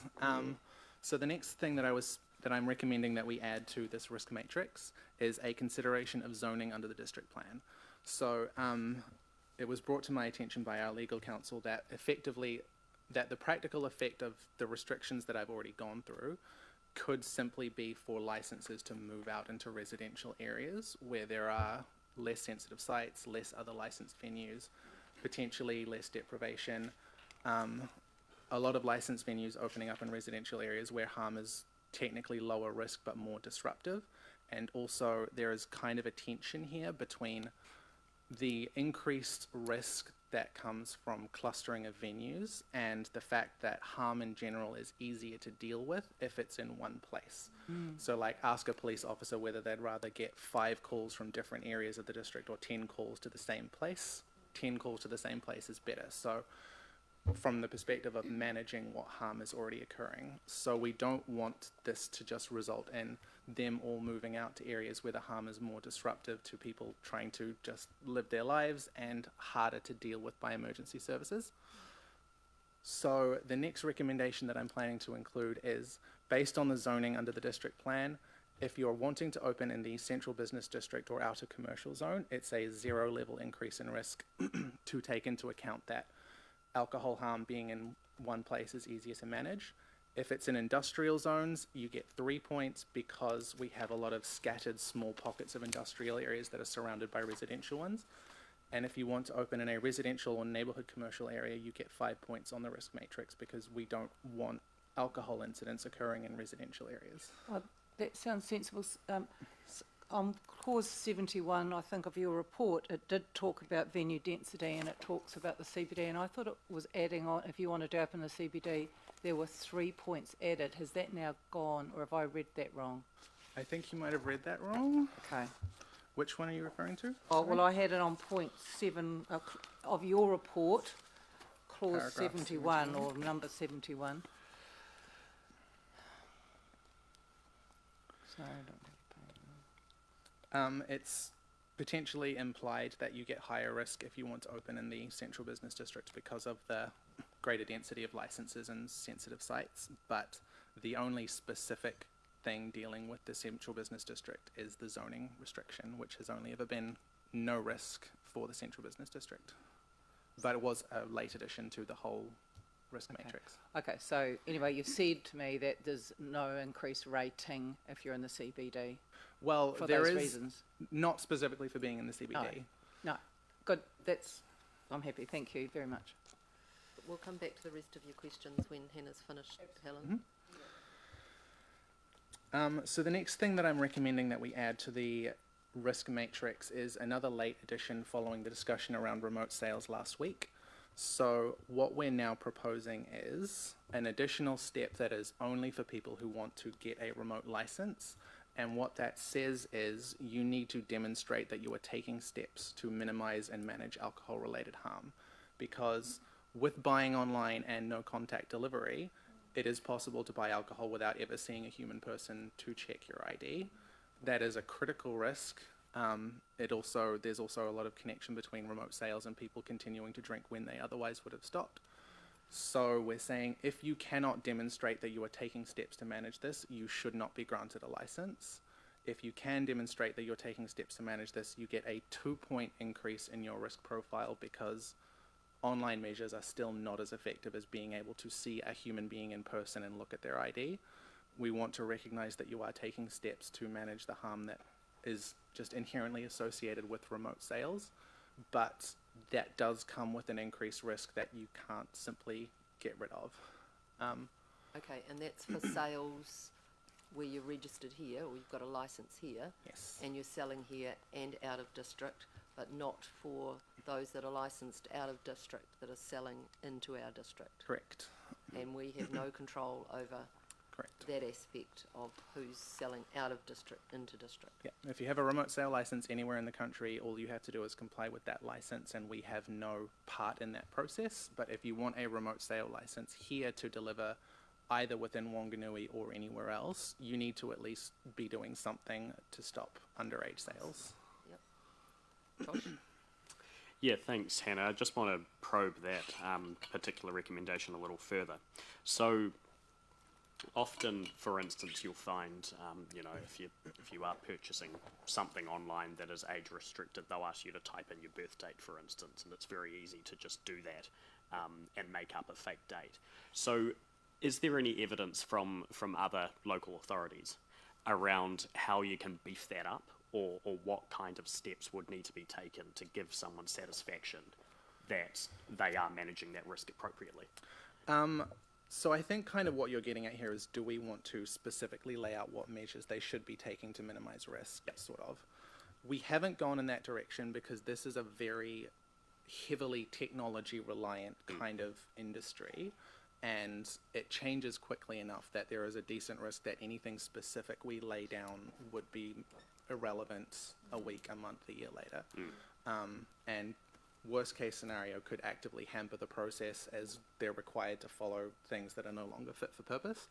So what I've said in my report, I've given a couple of suggestions, stuff like an actual ID check at the point of sale or the point of delivery, or increasing prices beyond just a delivery fee to reduce that accessibility for online alcohol. But I don't think it's desirable from a policy perspective to specifically lay down what steps we would consider. We just need to trust in the district licensing committee and the tri-agencies reporting to say we think this is effective or we think this is not effective. So it'll be up to the applicant to lay out how they propose to do that. Yes, so the requirement is you need to demonstrate that you are taking steps. So it is the onus is on the person who is applying to say this is what I'm doing. Yeah, great, thank you. Can I add that the District Licensing Committee already requires off-licence who are selling online or remote to demonstrate this through their alcohol management plan, to demonstrate which steps they're taking. So we don't want to put that nitty-gritty in the policy. That will be up for the implementation. And as Hannah said, technology may change so quickly that something we've outlined might not be useful, but the DLC, whenever they're considering these applications, will need to ask the applicants what they are doing and to demonstrate it in current terms through their management plan. So that aligns with what the practice is. So hopefully that gives you some reassurance. Thanks, Elise. Moving on, Hannah. Okay, moving on. So the last bits for this risk framework is, as I mentioned at the start, this is kind of a replacer for the current off-license cap. We are proposing to retain a solid cap on bottle stores specifically. So the discussion around the off-license cap has gone in a number of directions. I've been the one who's been handling the kind of reporting on it for the last few years, so I'm very familiar with the conversations that have been happening around it. And generally, the tension has been between high-risk venues like bottle stores and supermarkets versus considered to be lower risk ones like wineries, distilleries, the boutiques, that kind of thing. There hasn't really been any significant challenge to the idea that bottle stores should be restricted within the district based on the level of risk that they create. So we are proposing to retain a solid cap on bottle stores specifically at 10, which is where it is currently at. It's not recommended to be a sinking lid at this stage. That'll be a recommendation for somebody else to make if they want to. Just no more bottle stores opening up in Wanganui unless another one closes. And then finally, for the sake of clarity, the off-license cap is required to be reviewed every year under clause 2.4, and we are getting rid of that. That is, those yearly reviews are cost that isn't really helpful. So we're proposing to revoke that one. So, any questions about the risk framework / off-license cap? No, keep moving. So the next one is relating to open hours. So this is likely to get a lot of attention. So we are recommending that the minimum open hours for any license type be moved up to 9 a.m. So if you're wondering, currently off licenses can be open from 7 a.m. and on licenses can be open from 8 a.m. As I mentioned earlier, there's a lot of evidence that restricting the accessibility, in particular through tools like restricting open hours, is a key way of minimizing alcohol-related harm and alcohol-related risk.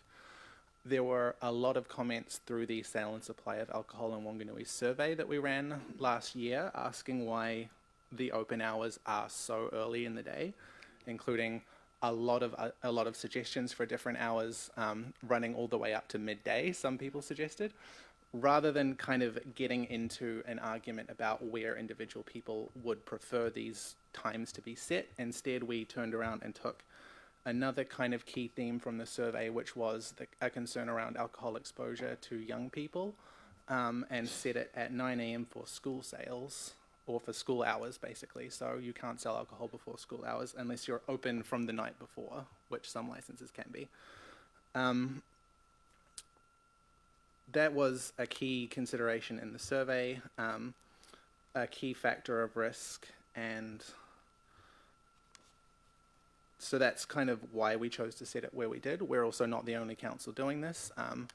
So just to be clear, Auckland Council's does not change open hours. It changes closing hours to 9 p.m. But they're kept their early hours. But we would not be the only ones pushing the open hours back. I think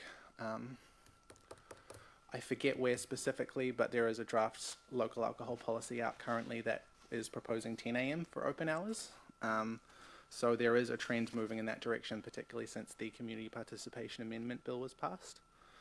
And we are specifically recommending for off licenses that they cannot sell alcohol after 9 p.m. So for off licenses only, it would be 9 to 9. The other... Can I just add on that point about the off license? If you look at the survey results, 80% of alcohol in Wanganui is consumed at home. So that means that it's off license. So it's been bought off license and taken home. So that's part of the thinking, or part of the broader picture as well, around those hours, as opposed to the on license, which obviously it's open longer and for other good reasons. So just thought I'd add that in around when you're thinking about where alcohol is actually consumed. Thanks, Elise. Rob, did you have a question? So existing hours is till 10 p.m, isn't it? For off licenses, yes. Yeah, For off license. And that's the same for supermarkets and grocery stores and bottle stores. There is some nuance, if we can find it. So for supermarkets, grocery stores and bottle stores, it's 7 a.m. to 10 p.m. For hotels, bars, taverns and wineries, it's 7 a.m. to 9:30. So they already can't open beyond 9:30. We're just proposing to bring that to 9, is where the current settings are. Okay, thank you.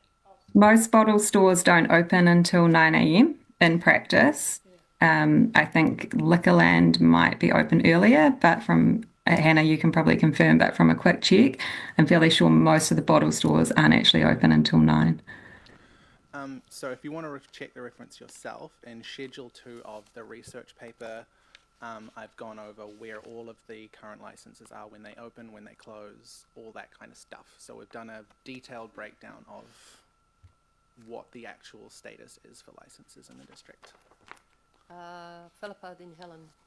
Thank you for that. But just the quick question is, so for off licenses, that is including supermarkets. Correct. And Four Squares. Yes. Right. Okay. And they've just it's been under a policy 7 to 10. Till 10. And it's now 9 to 9. It would be, yes. Thank you. Helen. Yeah, thank you. Look, I'm arguing a technicality here, but you talk about open hours. It's really sales hours, right? Because the supermarket can still be open, but they just can't sell alcohol. Mm-hmm. Yeah. And, yes, I don't have any other question. Yeah, I do. So, for an on licence, for example, hotels and clubs that are, say, serving breakfast, this 9 a.m, I presume means that you can't serve alcohol before 9 a.m. Correct. That would be an on-licence So if sale. I wanted a champagne breakfast, I couldn't have it till after 9 a.m. Is that correct? Correct. And how would this affect Anzac Day, for example, where they give people a tot of rum? They're not selling it often, but then later on they probably do. They wouldn't be able to... I think that might come to a special license. So when it relates to a specific event, they get a special license. You can have an existing license and also get a special license for a specific day. So they would have to get a special license to do that, but they already do in a lot of senses because they're already restricted by the current hours. Okay. So again, yeah. So again, a hotel wanting to do champagne breakfast, for example. Let's say they wanted to do it all year round because it's, you know, part of the thing. Would they be able to apply for a special license so they could do that before? No. You wouldn't? Not for the year round. A special license is intended to be a one-off. We already kind of have a track for people who are sort of, to use slightly hostile terminology, repeat offenders for getting special licenses, and we encourage them to get an appropriate actual license when they do it enough times. But for general sales across the year, they would not be able to do that. The alcohol harm that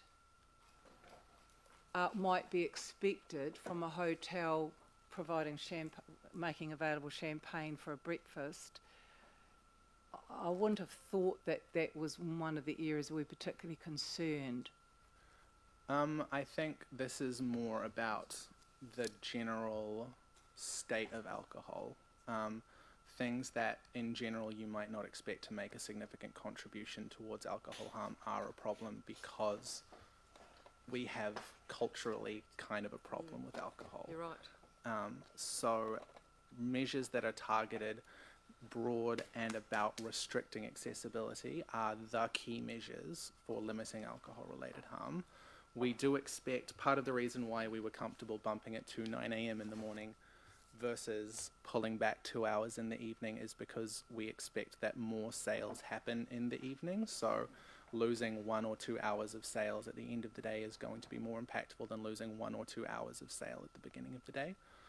I'm not familiar with champagne breakfasts, but I assume they can happen after 9 a.m. Helen, did you have any other questions? Just one, I mean, supermarkets are always require identity, and they're very strict on that. So again,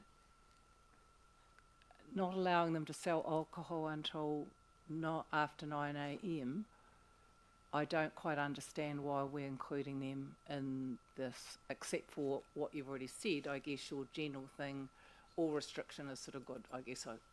Well, I'm sure all licenses are very careful about requesting ID. So I don't see a rationale for specifically excluding them. They are one of the most common areas to sell alcohol, as Elise mentioned. In the survey, 80% of alcohol was consumed at home. That's consistent with national data. Sorry, I just remembered I do have some stuff around alcohol consumption. 80% of alcohol, as far as I know, comes from off licenses. Around 33% of that is bottle stores and 31% is supermarkets. There is a significant amount of alcohol traveling through supermarkets. They are absolutely, yeah, absolutely not the primary place where a lot of people get alcohol, and that matters. So, thank you, any Hannah. further questions?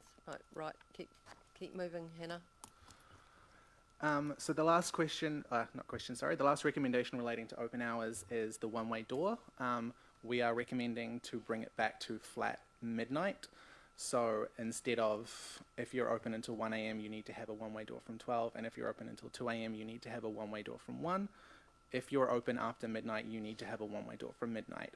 This is a specific request from the Wanganui Police, and also is a measure that is aimed at making the one-way doors overall more effective, because if you're not aware, the point of a one-way door is to encourage a trickle out of customers as people finish that is not being replenished by new people coming in. So this is undermined where your the one-way door in your current place has ended, trading hours have closed, but you can leave to another place whose new one-way door hasn't kicked in yet. Having it from a flat time makes it considerably more effective at what it's intending to do than having it be staggered based on the specific license. So that is the last recommendation for open hours. If there are any questions about that. Yeah, thank you. Yeah, and just on these special licenses that we apply, there's a lot of bars and restaurants, like if there's a Northern Hemisphere sporting event, you know, put on a function, they're open at 5 a.m. or something. So how onerous is it for them to get a special license? It's not. I can help you there. A special license is just a simple application. It can be done online. It can be done here at council on the paperwork. Okay. It probably takes less than an hour to fill in the paperwork. Yeah. Even it's fairly simple. And it's not For up to 100 people, $63.25. Okay. Up to 400, slightly more, around $200 odd. That is something that would also potentially be affected by a fees bylaw when that comes Correct. up. But currently it's what's under the regulations. Yeah.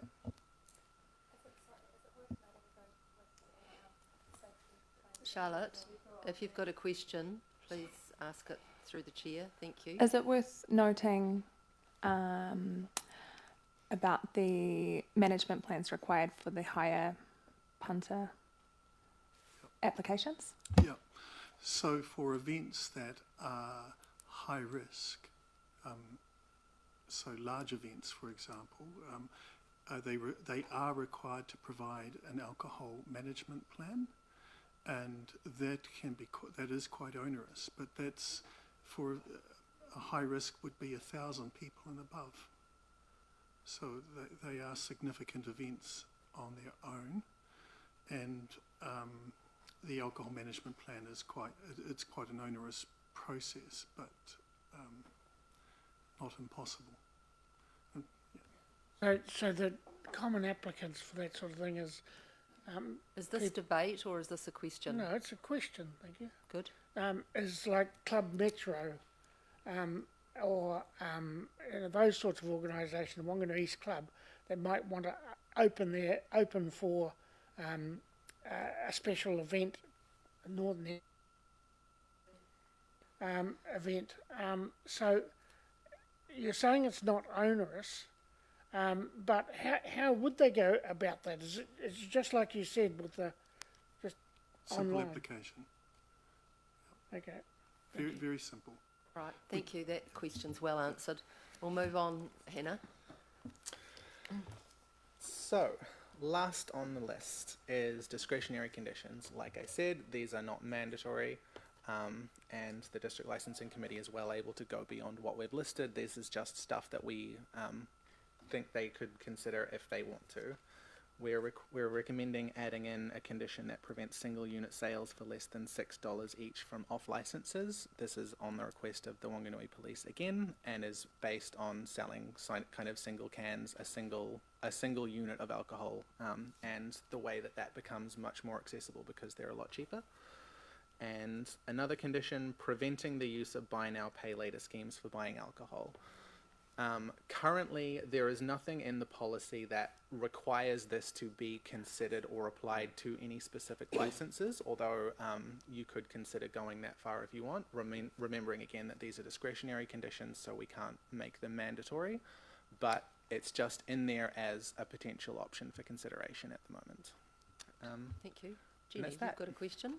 I do. Is it possible to make them mandatory, or are you excluded from being able to do that? We cannot make them mandatory, but if, for example, we included a clause in the policy saying all licenses must be granted, or licenses can only be granted with a condition preventing them from using buy now, pay later schemes, for example, the District Licensing Committee would then be forced to consider applying that condition in every license that comes through to them.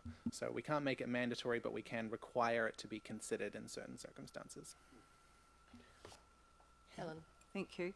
Is a credit card considered to be buy now, pay later? I would not consider it to be. I'm just But I wondering if things are suppose defined. the definition is a bit fuzzy. It's one of these areas, again, where kind of technological development has outpaced regulation to the point that it's quite tricky to kind of draw the line between things that we would consider and things that we won't. So it's currently buy now, pay later schemes is not defined, but I think... This is things like Afterpay, where you're actually not paying for it up front. Well, I guess in the way the credit card, it comes out of your credit card. How it's like lay-by or Afterpay, where it comes out week by week. So you might be paying for that alcohol over a month or 2 months in small bits. Okay, I think, so what I would say to that is what we have in mind, because I don't think from a vendor perspective you would really be able to do anything about that if somebody's buying alcohol on their credit card. So what we would be specifically considering in regards to this is stuff that the vendor is offering in order to help customers pay for alcohol. because that's the stuff that they do have control over and that they can reasonably monitor. Thank you, Hannah. Good reply. All right, thank you. Helen, did you have any other questions? Did I have any other questions? No, I don't think so. I'm just would be putting up an amendment to. Remember, this is, well, look, I'll ask, is this about the champagne breakfast? The amendment is not Yes that or council no? would hold champagne breakfast. It is about the opening hours For online? for. Okay. So my Park. question to you is, if through the consultation process, there is submissions that suggest that online premises should be opening at 8:30 or 8 o'clock, so they can have champagne breakfasts. Is that within the proposal, if that submission was made, and could we amend the proposal to go back to 8 o'clock, or would that kick off a whole new requirement for a whole new consultation process? I believe that would come under this, unless we were radically changing it, so unless we were, to take the most extreme example from the survey, bumping it from 9 a.m. to midday. I think probably a move of 30 minutes to an hour either way would probably still fall within the scope of what we've suggested here, because we've discussed open hours, we've talked about why we've set the threshold where we are, we've got the feedback from the survey encompassing a range of opinions, so I think it would probably be okay to alter that proposal based on community feedback. Okay. Other question, what is online opening hours currently? Can you remind me, please? Not online, what's the word? Remote sales? On license versus off On license? license. Off license. So on license sale hours are currently taverns, hotels, bars, pubs and nightclubs 8 a.m. to 2 a.m. the following day, and restaurants 8 a.m. to midnight. Okay, so we're only talking an hour's difference. It's only an hour for on licenses. Okay. Yeah, I would be comfortable if the feedback suggested defaulting back to status quo, that we could do that without, a further discussion needed after consultation, default back to 8 a.m. Steve, did you want to? In regard to the time question that might be here on the around council, in regard to, say, a champagne breakfast, for example, it would be very possible to get a special license that went for every week for a whole year.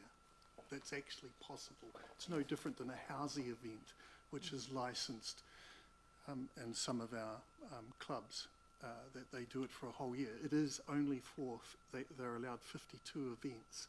So if a premises wanted to do a champagne breakfast on a Saturday morning, theoretically they could get a $63.25 special license that would provide that option right through a whole year. But if they wanted to do that for a number of years... No, it's only for 52 weeks, so it would be annually reviewed. And could it just be Saturdays, or could it be Saturdays and Sundays? Yes, it could be Saturdays and Sundays. Okay, thank you very much for that clarification. Helen? So currently, under the current policy, off licence, which is supermarkets, grocery stores and bottle stores, hotels, bars, taverns and wineries, it's 7 a.m. opening. Correct.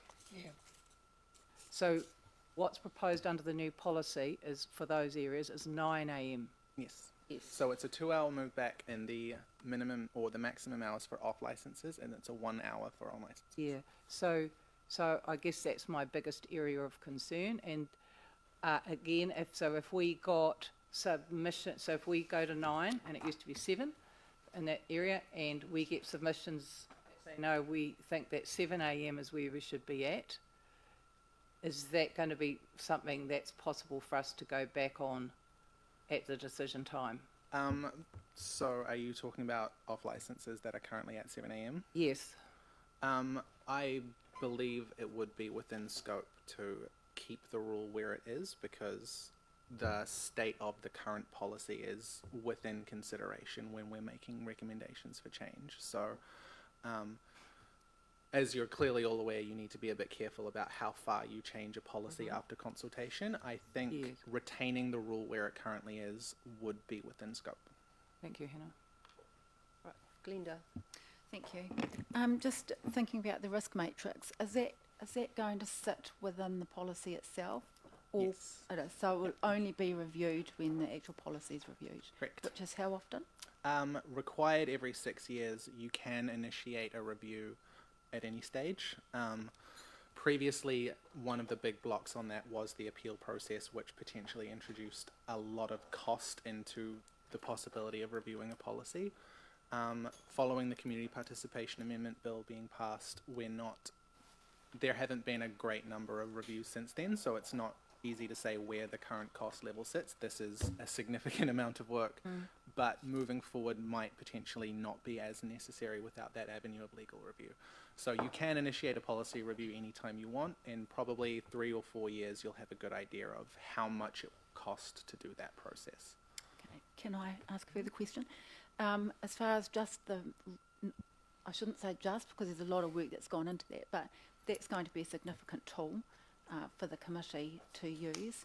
So I'm wondering if somehow that risk matrix can sit outside of the policy so it can be reviewed more regularly, because as you've referenced before, the moving change of society could require that we would want to look at that more often than 6 years. I don't think so. If we want it to have weight, then we need to commit to it being in the policy. We've made an effort to draft it in a way that is not super detailed, partly because the more detail you include, the more work it then takes to kind of decide where everything fits, but also because it retains more general use across a period of time. We've tried to stay away from relying too much on any one technological kind of development or aspect of the sale of alcohol in order to kind of give it that longevity. But at the end of the day, as I said at the start, the silver bullet evidence does not exist, and this is one of the reasons why the world changes. We can't foresee in what ways it will be different. In 6 years' time, the Sale and Supply of Alcohol Act could have been revoked, and none of this will be the considerations of the day. We've done what we can, as we always do within the policy team, to future-proof it for at least the next review period, but we can't really do much more than that. Thank you. And just one more quick question, thank you. Am I correct in thinking that moving the opening hours for off-licence to 7 a.m. was the consideration of the high schools, the children having to be at school at 9 a.m? Yes. Thank you. Yeah. Thank you, Rob. Thank you. Last question. Two questions, please.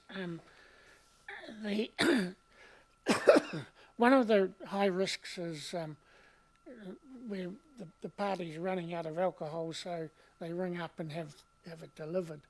So they get delivered by places like Deliver Easy and Uber Eats and things.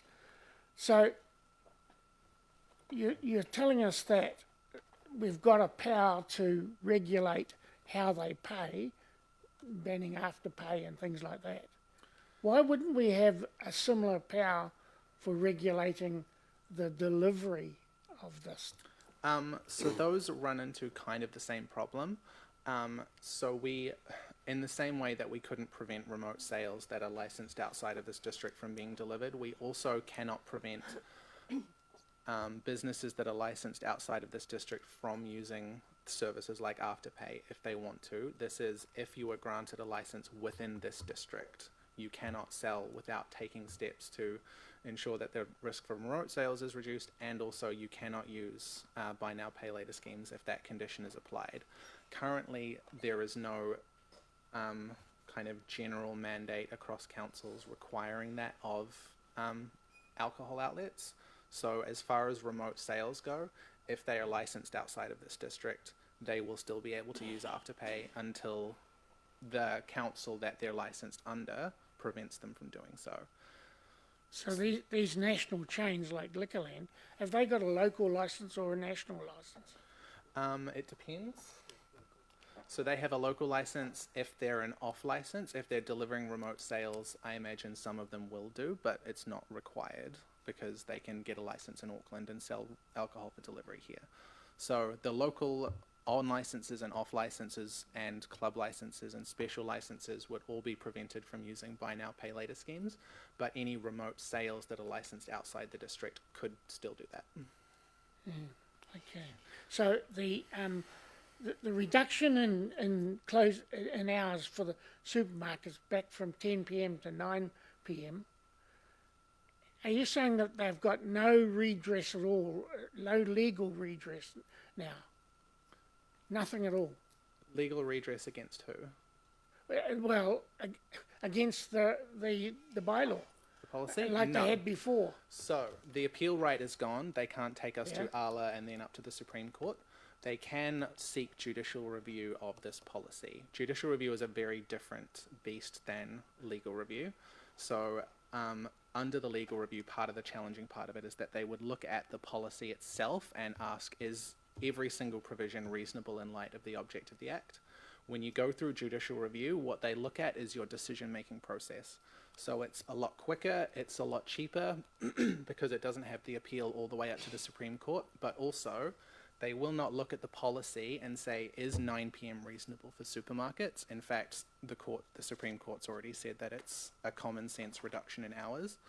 What the judicial review would look at is, what did we consider here at the table? Did we consider everything that was relevant? Did we fail to consider things that we should have? Did we consider things that we shouldn't have? And as long as we can answer those questions sufficiently, the policy will be fine. So there is an avenue for legal review. It is nothing like the previous avenue that was available. They can still challenge it, but it's not going to put a stop on the policy process. It is very manageable, and in fact it's fairly likely that we will be challenged based on restricting those hours. Well, keep in mind you've got a few more steps to go yet. You still need to put it out for consultation. Supermarkets and other outlets will of course have ample opportunity to submit formally, to come and speak, and then you'll have your full deliberations process where you can consider all the information before you, and not until you have adopted that policy will we complete that process. Great, thanks Elise. Did you have anything further you wanted to add? No, I think we Hannah? kind of moved fairly fluidly into the questions, but no, that's me. What about you, Elise? Anything further to add? No, I don't think so. I think we've covered quite a lot of ground. Great, thank you. Jenny would like to move the recommendation and Philippa will second the recommendation. Just before you leave the table, Hannah, thank you very much. What an outstanding piece of work. Thank you. You were all over this, and the paper that you've prepared for us strongly supports your knowledge and the fact that you were all over this, and your presentation this morning equally. So well done, and thank you very much. I'm sure my friends and family are looking forward to not hearing about this anymore. Thanks, Hannah. Yes, right. Oh, was Helen first? Moved and seconded. Philippa, do you want to speak to this first? I was going to put an Easy. amendment, Madam Chair. Okay, no, so you can't speak to it yet. Helen, what's the amendment that you'd like to put? Just read it. Just That supermarket off licence open hours are retained at 7 a.m. in the consultation What document. about the other end? No, that's the only change. You mean the opening time? Just the opening time. It's currently 7 a.m. And it's currently the default hours under the Act is 7 a.m. Our bylaw is saying no, we should bring that up to 9 a.m. Our consultation document. Our consultation document, thank you. And I'm suggesting that we retain it at 7 a.m. You're comfortable with bringing the hours back from 10 p.m. to 9 p.m. Well, I think people will listen to submissions, so I'm not so concerned about that. Yeah, so I've allowed this argy-bargy over the table, but no more. Do you have a seconder, is my question. Does Helen's amendment to the motion have a seconder? So Rob seconded it. Do you want to speak to it, or you've had the opportunity with your argy-bargy, I'd suggest? Look, Madam Chair, if you don't mind, my main concern with this is that the rural community they come into town, drop their children off quite early, and then they would normally, they may then go to the supermarket, buy their weekly groceries, and they may also wish to buy alcohol at that time. And I'm with supermarkets, like as Hannah said, all outlets have to require proof of ID. There's no risk of them selling to children. So I'm just not sure that there is that this is a high risk factor and just a high inconvenience factor generally to the rest of the population. So that's my point, and that's just my view. Thank you. Rob, did you want to speak to that amendment? Yes.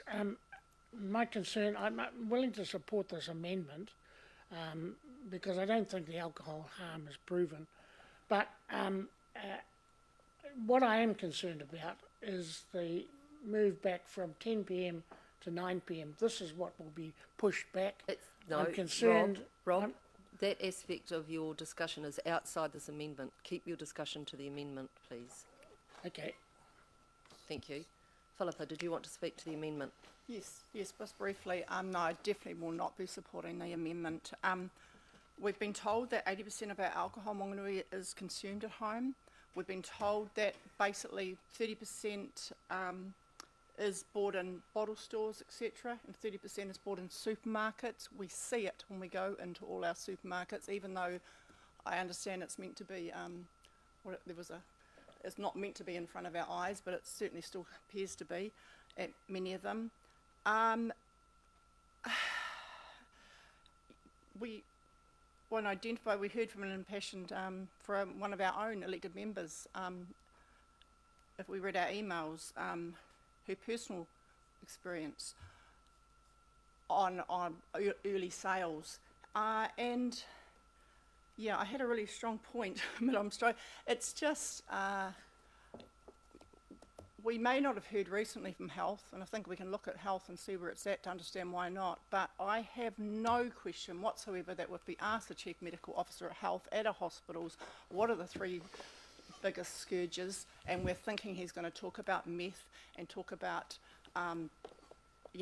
other drugs, or they're going to say alcohol, alcohol, alcohol. We've been leaders in this space, actually. There is, I just can't in any light of me see why we would not support going out for consultation with very reasonable 9 a.m. hours.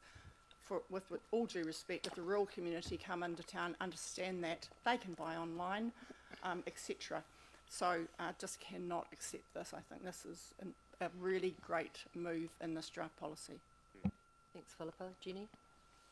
Charlotte was... Just go. I'm possibly concerned about the children whose parents come into town and drop them off, then go to the supermarket and buy alcohol. And are these parents then going to consume it, then come and pick their kids up later on? I mean, that's a bit tongue-in-cheek, of course, but they can buy that alcohol when they go and pick them up at the end of the day. Or don't they pick their children up? I mean, to me, it's a complete flawed premise. Charlotte? Just very briefly, as the impassioned elected member who spoke to her personal experience last night via email, I can absolutely categorically say that early morning purchasing is a problem. And I think that this amendment shows an element of disregard to the difficult cycles that many within our community find themselves in. The damage that early morning consumption through accessibility creates within a household is traumatic, to say the least. I would suggest that it is a lot easier for rural residents to slightly adjust their shopping time than it is for alcoholic parents to not have that accessible so early in the morning. All right, thank you. I too will vote against this amendment. It's a well-proven fact that less access to alcohol reduces harm. End of story. The other aspect to that is we've already had the answer from our officers that a reduction back to the status quo, should we get significant submissions and we make the decision to make that change back to the status quo for opening times of alcohol, would not be outside our ambit. So all those in favour of the amendment, please raise their hands. Against? The motion is lost. So we go back to the substantive motion that was moved earlier. Moved by Jenny, I think, and seconded by Philippa. Yep. Who would like to speak to this? Please try not to repeat your kōrero from the earlier debate about the amendment. Philippa, do you want to go first? Sure. Yeah, I will be supporting these resolutions. I really also want to thank Hannah, Elise and the team. I think we've done some extraordinary work here, and we actually have been, this council, quite leaders in this space, even though we struggled to implement our initial alcohol policy lap due to judicial reviews and being held up by Auckland, etc. And we should be leaders in this space because we're one of the most, we talk about our health board territory, we're one of the most deprived regions in the country with Gisborne and Northland. And I'm disappointed, and I'm looking forward to, hopefully, Te Whataora Health and their agencies and our agencies around, I think, alcohol and other, our Safe Whanganui agencies submitting on this and giving us their stories, which I would expect will largely be in support of these policies. But to date, they seem to have been pretty silent, and I think that's just the space health's in. I think it's been a fantastic, what's really helped councils like ours actually really look to now implement a policy that we second go or to review that will have even more teeth is the Community Participation Bill, which is going to help stop the judicial reviews of the alcohol industry with all the money. And now we just need to prove that we've done our work that we've done our work and that this works for our community. So I think that stops us being so nervous about what might this cost our ratepayers, etc. as well. I'm not a teetotaler by any means. A drink or two is perfectly reasonable and sensible for whatever 18 or over adults, and but I remain concerned about actually really concerned. I just recently, and I've said it to a couple of people, not even knowing this is coming. You just keep seeing alcohol so much in front of people in our community and nationally, and that harm and accessibility of it. I mean, there is definitely a balance here, and I do look forward to the consultation process and submissions because we want a vibrant community, but we also want to keep our community, particularly in those high deprivation areas and the community that we have, and our tamariki safe as possible from the hugely harmful effects that are there with alcohol. But I will be supporting both resolutions. Thank you. Thanks, Philippa. Who wants to go next? Michael, why don't we have you? Oh, I'd like to say thank you to the officers, because when I opened your report, it was the first report, I said, no, I'm not going to read that before strategy and policy meeting. So I will fully admit I have not read the 1,040 pages you have given me. I will do, though. So I promise I will do. For that reason alone, I should be abstaining because I haven't actually read all the information to make a critical decision. But I kind of went through your recommendations, and my problem is I think you've done a fantastic job on the report, and I think there's actually more answers inside that report. There is way more answers inside the report, especially when you look at the fact that living costs have increased over time, but the crime hasn't actually decreased, which means is it accessibility of alcohol, or is it a de facto between the living costs to wage relations? There's a lot of to unpick on that. I'm going to go through and I'm going to bug the hell out of you guys about it later on. Why am I disagreeing with this? I'm disagreeing with this because I feel like we've come to a conclusion that goes, let's just carry on how we're going. So instead of 10 p.m., let's do 9 p.m. Instead of 9 a.m., instead of 7 a.m., let's do 9 a.m.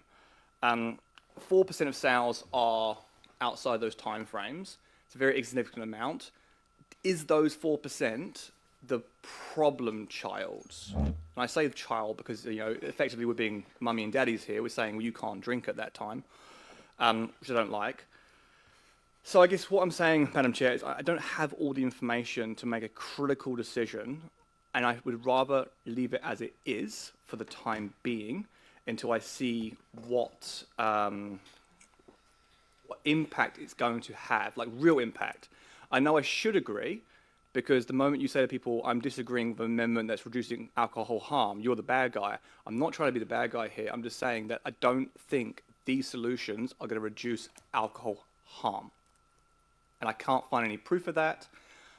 The only proof I can find is in a New Zealand, Australian, and UK study that stipulates that a reduction increases, for every reduction of 10%, increase 4% of harm. But there will be a plateau there. Are we at that plateau already? Do we know where the plateau is? As you can see, I just don't know. And when I don't know, I stick to status quo. I do agree, though, it should be more than 100 metres. If you're from a school, you should be a kilometre away. A kid can walk 100 metres. So, thank you.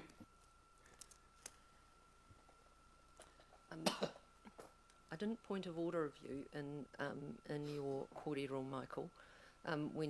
But I will disagree with what you presented as a statement of fact. And what I've just heard you say is that you didn't have the information. Well, I'd suggest to you that you did have the information. You can't possibly say that you didn't because you haven't read it.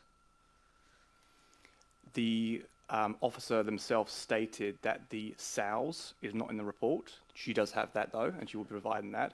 And she also did mention that there's no correlation to be able to prove that this would actually cause it due to the fact of COVID and prior information and moving systems of the police.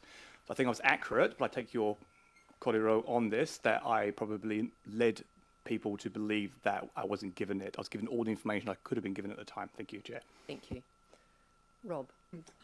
Thank you. I did see information released recently that total alcohol consumption has reduced in New Zealand over the last 10 years, the period of time. So that's a very interesting trend. What I'm concerned about here is still the desire for a local alcohol policy.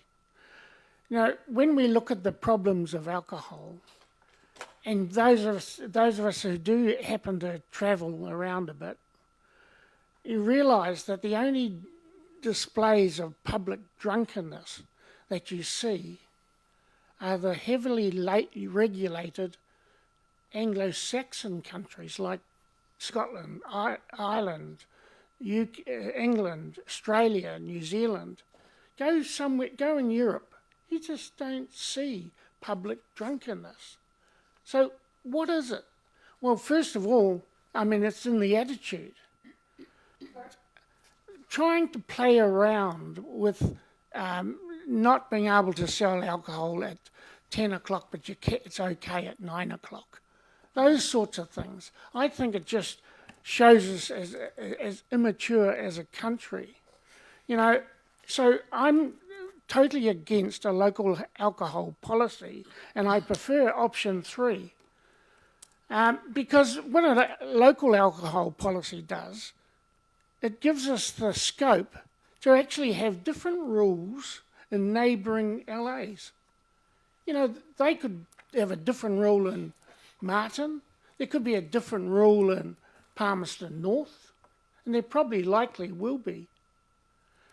What a local alcohol policy does, in my opinion, is allows us, as elected representatives to actually have a say in something which suits our personal viewpoint. But as a country, we shouldn't be doing that. The government should set the rules for alcohol. That's it. So I think there will be a pushback about changing from 10 p.m. to 9 p.m. by the supermarkets. Why wouldn't they? They've always done it in the past when we tried to bring it back to 9:30. They're not going to stand for 9 p.m. So we're in for a little battle. I understand that the process has changed, as Hannah has said, but it's still a judicial review process that is available to them, which this council will have to take part in. I just don't think we gain anything by a local alcohol policy. Thank you. Charlotte? Thank you, Chair. Very thorough report, and it very well highlighted the problems that we're trying to solve, the barriers to harm reduction that we face under the current policy, and the judicial risks that we may face implementing this policy. And a very thorough and well thought out risk framework, in my opinion.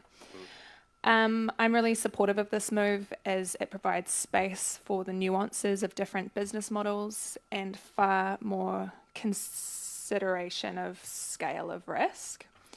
I think that there is still work that we can do to align with other councils on online purchase policy to ensure this aspect of alcohol purchase does not undermine the Act as it currently is. And I thank officers for hearing the concerns of elected members in our community and exploring new ways to address these.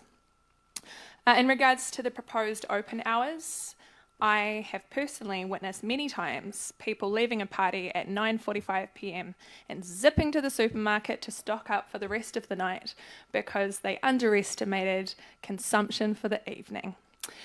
The officer clearly stated that 80% of alcohol consumption happened at home, and that includes boisterous parties, which often involve underage drinkers.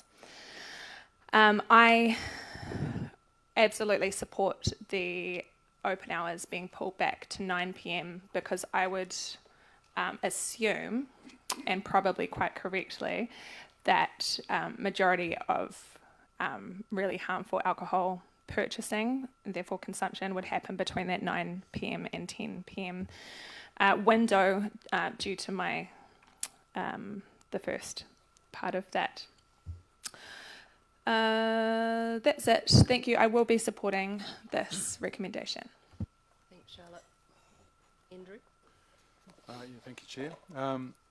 First of all, thank you to Hannah and your long list of people that were involved in this. I'm not going to go through them all. This is, just under 1,000 pages of documentation. I don't know how long this took you, but well done to you all. So look, what we're talking about is ultimately those is alcohol harm, and I don't know what the numbers are, but from rough understanding, 1 in 5 of our community suffer from some kind of alcohol harm. You're nodding, so probably got that about right, which is a significant number. And that's alcohol harm. And when I think about wider addiction issues, which for me is a big 3, is alcohol, drugs, particularly methamphetamine, and gambling, because you can do it on your phone these days and they're targeting young people. We have a significant social issue in our community, and obviously the topic of today is alcohol. But I'd like to remind people that that harm in our community is wider than the cause. The root cause is more than just the effects of and the harm of alcohol. And we have a lot of work to do both in Wanganui, but I would suggest that across New Zealand, probably to Councillor Rob's point before, we have a cultural issue in New Zealand around our attitude towards drugs and alcohol and gambling. And we can only do so much ourselves as a community to address the effects of those big three. And I would call upon our central government policy makers and legislators to do a whole lot more in this space, rather than tick the box, actually focus on the root cause of the issues that we've got in New Zealand. The other point I'd make about this as well is the unintended consequences of a policy, and I've been looking for that all the way through to make sure that you do one thing and it doesn't cause a ratcheting effect somewhere else. But you've done such a thorough job. And I'm also not skilled enough in this area to pick holes in it. But I think I can't see anything there. So, but one I would point out to is we don't want to put a barrier into boutique breweries and distilleries that are going about business in a responsible way and are creating value, financial value in our community with exports around the world, but also distribution channels around New Zealand as well, who are supportive of safe alcohol policy, but just have got a good business model and are doing the right thing. And yeah, but apart from that, look, I support this. These all these 1,000 or nearly 1,000 pages, and once again, thank you. Well done. Thanks, Peter. Then Josh, Ross, and Charlie. About me. I thought you might want to go last. Oh, yeah. Mover. I'm happy to go now, though. Thank you. So, I appreciate the amount of work accomplished in this report. And the only other comment I would have, it would be interesting to introduce prohibition in our district to see the effect of the harm statistics. Thank you. I fully support this recommendation. Thank you, Peter. Josh? Thank you. I won't respond to the prohibition comment. I'll glaze over that one, but I just want to start first of all by thanking staff for the enormous amount of work that's gone into preparing this for us. It's, as Councillor Kate said, it's an incredibly thorough report, one of the most detailed we've received, and Hannah, I really want to acknowledge you in particular for your work on this. Just speaking to Councillor Vinson's point around the cultural issues that we see in New Zealand, I think, from my perspective, that speaks to why these sorts of policies are so important, because you're absolutely right. We do have an issue in New Zealand, in Australia, in the UK, and other places in the Western world around dealing with alcohol. The point around there being only one blanket rule for the entirety of New Zealand, I do disagree with that point. And the example that I'd point to is the one-way door policy that we have currently, and the proposal to extend that out to a blanket rule from midnight onwards. That was a aspect of this policy that was proposed to us specifically by police in Wanganui, and I remember back in, must have been 2017, the police coming here and speaking specifically to that point. And in terms of responding to local needs in the local context, it seems important to me that we are able to do that, because there may be other parts of the country, other districts, that don't have a problem with people spilling out onto the street after the closure of an on-licence, and don't need to have that incorporated into their policy. But it's important that, because we do have a problem here, according to police, that we are able to respond to that in our settings around harm reduction. Absolutely support the proposal to limit closing hours, opening hours and closing hours for off licences even further. And I just want to share a little anecdote that when I was a 17-year-old, I had one of my best mates who lived around the corner from a liquor store, and we used to go there and drink quite frequently. And he had an older sister who was over the age of 18, who, well after 9 o'clock, we would send down to the liquor store, which was just down the road, so that she could purchase us more alcohol. Under these settings, we would have not had that opportunity. And so there is a clear and tangible demonstration that this would reduce access to alcohol, and therefore I support it. I think I'll leave it at that, and I look forward to the consultation ahead. Thank you.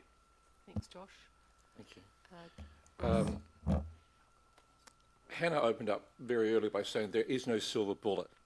I would use that as to say there's no silver bullet to cure alcohol issues in society and turn it around that way. I'm a little bit perverse in the sense of I come from a family destroyed by alcohol. I don't drink, barely.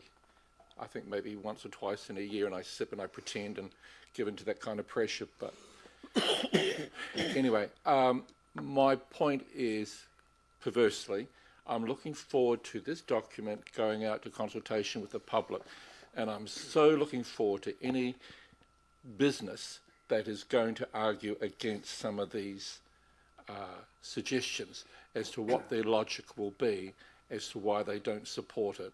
I'll be sitting and listening very carefully, whether it's their bottom line financially or whether it'll disadvantage people. Because in my family, it didn't matter what the law was, a certain family member found a way to get around it. Always found a way. And that's why I thank you for the work that you've done. I know we can't cure the ills of society, but anything that we can do to help reduce, minimise the harm that's done will help some, but the most determined it will not. So I'll be supporting this going out to the public and hearing what comes back. Thank you, Ross. Charlie. Thank you. Thank you, Hannah. Exceptional report, and I'm sorry I was a bit premature, but I thought you actually finished. The stuff in here that I don't necessarily agree with, I mean, 100 metres from a school, 99's no good, but 101's okay. We're splitting hairs with that stuff. Moving the hours back and forth an hour, yeah, maybe it'll help. I don't know the answer to this. I really don't know the answer. I know that we're trying to eliminate harm caused by alcohol. I don't know that any of the stuff we're doing here is going to do that, but it's certainly our attitude's important towards it. As far as abolition goes, one of my colleagues mentioned it earlier. In the King Country back in the day, abolition was the law. The place was awash with it. There was trainloads of it coming in. So that's not going to work. And the best alcoholic amongst us will find it if it's there.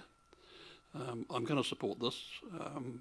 As I say, well done, Hannah. Thanks for the report. Cheers. Do you want me to speak before you, Jenny? Oh, Or you- I and don't you mind. finish you No, up? no, you can go last because it's your baby. I'm happy to go now. So we heard this, first of all, Hannah and everybody who supported you, outstanding. You keep hearing that, but I think this is one day when you probably need to hear it multiple times so that you just really do understand how much this is appreciated. And we heard someone say this morning that alcohol consumption in New Zealand has reduced. Well, if that's the case, then there must be pockets of New Zealand where alcohol harm is increasing because there is no reduction in the alcohol harm in this country. If anything, it is getting worse, and that's probably able to be proven both from police data and if you can just wrangle it out of the health sector. And I agree with Philippa's comment earlier on around, you know, when we were presented by the alcohol and drug head of the hospital that the three causes of the most harm is alcohol, alcohol, alcohol, and that hasn't changed. Is New Zealand immature in its behaviour around alcohol?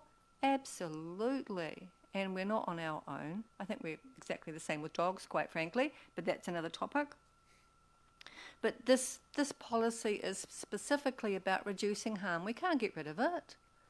I mean, if we, you know, do prohibition, we're going to be bootlegging.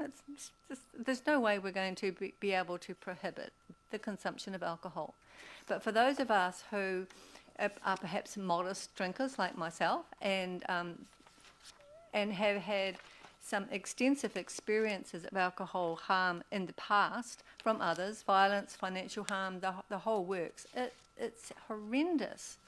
The Mayor mentioned earlier that 1 in 5 within the community is harmed. Well, we've got a population of circa 50,000. That's 10,000 people in this town who are impacted by alcohol.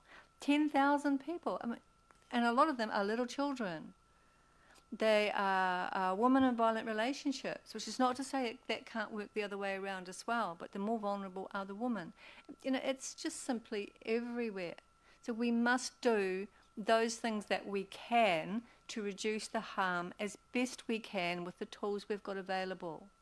And while the alcohol industry has got such a stranglehold on our governments, it's not going to get a heck of a lot better. And that is where I think the problem lies, and that is where I think there needs to be a significant shift. However, that said, 100% wholeheartedly support what is being proposed, and I only wish we could go further. If you want to buy your booze, you've got, 12 hours during the day to go do it. You know, organise yourselves. Nice. Some excellent cordial, thank you. There's been many accolades for you today, Hannah, and you deserve it. I'd also like to remind us that, I'm going to share a walkie-talkie. On the shoulders of those of yesteryear, we are able to move forward. And this council's approach to managing alcohol in its community has certainly been an evolutionary process. And when I talk about shoulders of those that have gone before what we have for us today, I'm going to nod to Lauren Tamahana and the work that she did in getting our first lap.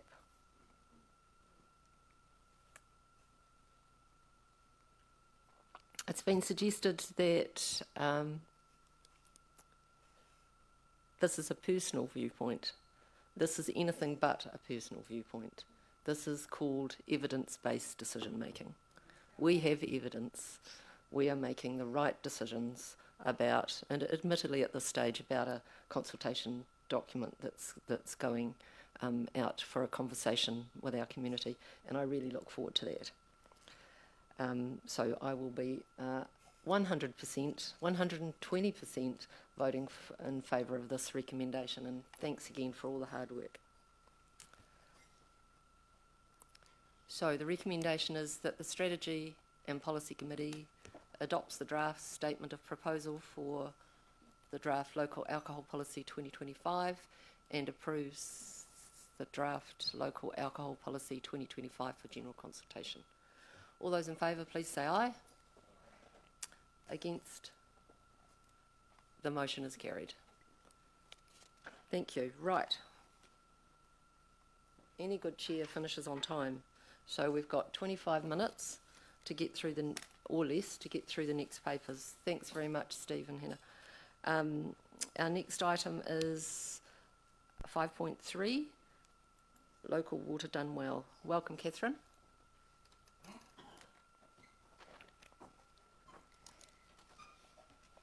Kia ora koutou. So this report is another regular report to update you all on activity on our response to the Local Water Done Well policy from central government. I will broadly take it as read, but just a few key points. Before Christmas, each of the councils within the Manawatu-Wanganui region went through its decision-making process following the options appraisal phase that we had been in. And for us and our neighbours in Rangatiki and Ruapehu, the three council water services council controlled organisation is emerging as the preference for consultation. There is a little bit of formal decision making for Ruapehu to do next week in relation to that. The government's timetable remains tight. Just a brief reminder in case you have all forgotten, whilst the summer has been ongoing, we must develop a water services delivery plan, consult on our preferred model and adopt that plan before the end of June to meet the September deadline. So we've had a busy start to the year. We have begun planning for 3 individual consultations by each council, but trying to ensure that those are coordinated and aligned in terms of timing and our messaging about our preferred option. And then also beginning to understand some of the requirements around what potentially setting up a CCO would look like, so that we can make sure we've captured any issues that are pertinent to consultation and future decision making. That planning is progressing quite well. Ruapehu and Rangatiki are due to adopt their consultation documents next week. We are expecting to bring ours back to this committee in early March, subject to some finalisation of dates. And that will then allow us to consult between sort of mid-March and mid-April, which allows some overlap with our annual plan consultation and makes good use of the time and energy of officers, councillors and the community, as these sort of issues are both separate and interrelated.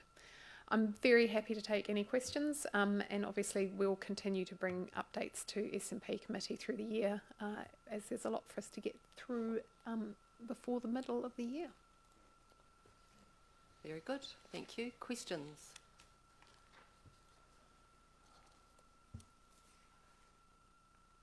Rob. Okay, thank you, Catherine.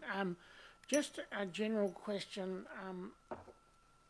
Just have you got the data that you can send to us from both the Rangitikei Council and the Ruapehu Council on the bow wave of infrastructure spending, so in the LTP? We just need to understand, because I don't think it's clear, well, it's certainly not clear to me, what the position they're actually in. Yep.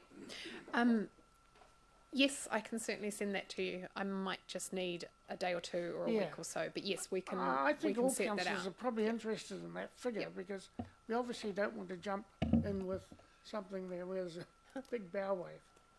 I thought you were going to say jump into bed with somebody. Well, I nearly did. I pulled that. I could see it was on your lips, Rob. Some of them would be quite interested in that, probably. There's certainly a lot of work going on at the moment to understand the sort of 10-year trajectory and then the years 11 to 30 trajectory for the three of us individually and together. So we just are in the process of finishing that off and making sure it's easy to understand, because it's a lot of data. Mm. Helen, you've got a question? Yeah. So I think I might have missed a meeting at the end of last year where this was all presented. And it sounds to me like you're still collecting data, you're still refining the findings, or not? Or are we still definitely going down that line of going out to the public and saying we are going to do a partnership with these two? Council resolved in December that we would consult as our preferred option on a 3-council CCO with Rangitikei and Ruapehu. Obviously, there is still a consultation process to go through. There will be hearings and deliberations. There is scope for you to determine to make a different preferred option before we finalise our water services delivery plan. But the decision in December was that we would consult on that as our preferred option. And because I just heard you say to Rob, Councillor Vincent, that you were going to supply him with some more information around their potential costs and that. So we feel that we've got all that information and there's nothing else to garner? Yes, we had sufficient information, I think, for you all to make an informed decision pre-Christmas, and there is sufficient information and it is robust enough for us to consult our communities on it, showing the relative positions of those different options and models. That is not to say that as we go through the process and we get more and more into the different phases of work, that more information won't come to light as we go through. And if that does, we will bring it back to you and explain its significance and how it might alter decision making at each stage. But at the moment, I think we're in a good shape. Thank you very much. I don't think we've got any more questions, Catherine. Such is the quality of the work that you give us. All right. The recommendation says that the Strategy and Policy Committee receive the report, Local Water Done Well, progress update. Ross is going to move that and Josh will second it. Any debate? No. All those in favour, please say aye. Aye. Against? Carried. Right, the legislation and consultation update. Elise, welcome. Good. Back. Thank you. Thank you, and thank you for having me today via Zoom. So this is the standard legislation and consultation update report, the first for this year. I have prepared quite a few notes, but given the time we have available now, I will skim over and just draw your attention to the following. Since the last report, we have submitted on 3 consultations. You'll find those in the report at paragraph 5 under the recent consultations table. 2 of these were on water levies, so quite technical in nature, and the final one was on the RMA reform. The upcoming consultations include the Water Services Bill, which Catherine will speak to soon. I imagine she's still at the table there or close by, Yes, she is. noting that that submission is due at the end of this week. So given the time available now, you may want to take some time to read that and give your feedback to Catherine so that it can be finalised before the end of the week. Also looking forward, of particular interest will be the policy package announced to support amendments to the Local Government Act. So this follows on from the Prime Minister's and previous Minister of Local Government's announcement last year. And since then, we've got a new Minister of Local Government, Minister Simon Watts. So he will be taking that paper forward and that work forward. A cabinet paper was released last week, setting out more detail. That's available in the report. David has also sent it out, and I'm quite happy to have further discussion if anyone would like more detail, perhaps offline after the meeting. But very quick highlights: we can expect to see that draft legislation in the middle of this year and enacted by the end of 2025.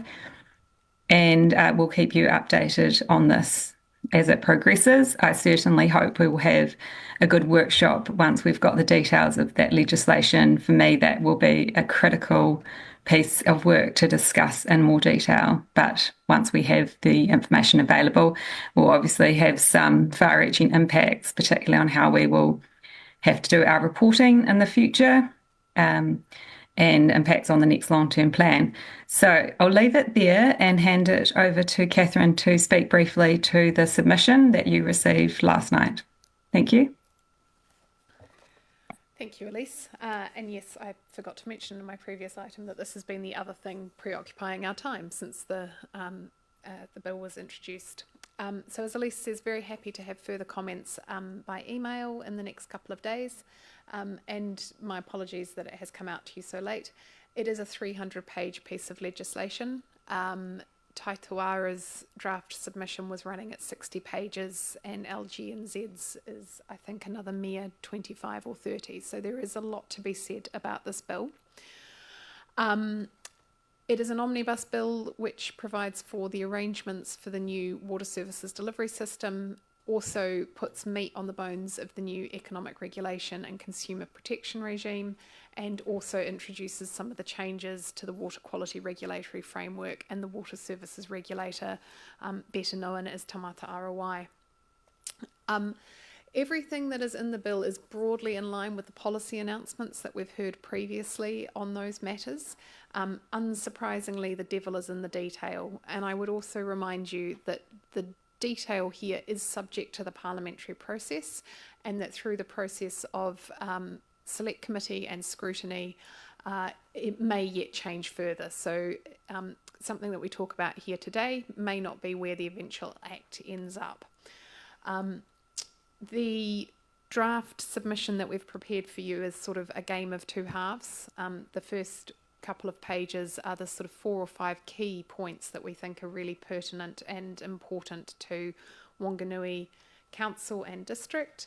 And then the rest is a large amount of technical detail and comment that relates to how a CCO would work, how a water services provider, which could be either a council or a CCO, would work in relation to bylaws and overland flow paths and environmental performance standards and consultation on network plans. So in amongst writing her 1,000 pages of local alcohol policy, Hannah and colleagues have also given this some really heavy scrutiny in terms of the detail of all those aspects, and in particular the bylaw making powers. The key concerns that we have, though, that I'd like to draw your attention to and are probably the really important ones. Some of that lack of clarity in the bill overall about roles and responsibilities, and about hasty drafting and the intent behind the legislation are really highlighted in some clauses that relate to future decision making should a council ever decide it wants to change its arrangements for water services delivery. So what in the future the process would be for consultation and decision making, which at the moment are drafted to read as if they actually apply to decisions we're making now under the existing Act. So just some sloppy drafting and seeking clarification that what the DIA has told us is in fact the case, which is that they're not intended to relate to these decisions now. Alongside that, we want to see a lot more clarity between the roles and responsibilities. If a CCO is the eventual decision of what we want to do, we want to see those CCOs set up to succeed. And at the moment, the way the bill is drafted, it actually blurs the distinction between keeping services in-house and creating a CCO in a way that we don't think is helpful. So seeking some much clearer drafting in the legislation that makes clear that distinction so that they are two separate things with different benefits and different disadvantages. We've made some brief points in relation to financial sustainability.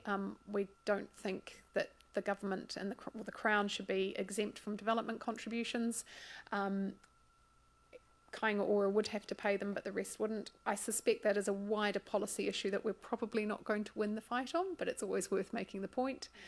And likewise, there is some ways coming through in the bill where it would probably be useful and prudent for the water services entities, if they're set up, to have access to ratings databases. And if that is the case, we think they should be making a contribution towards developing that data set.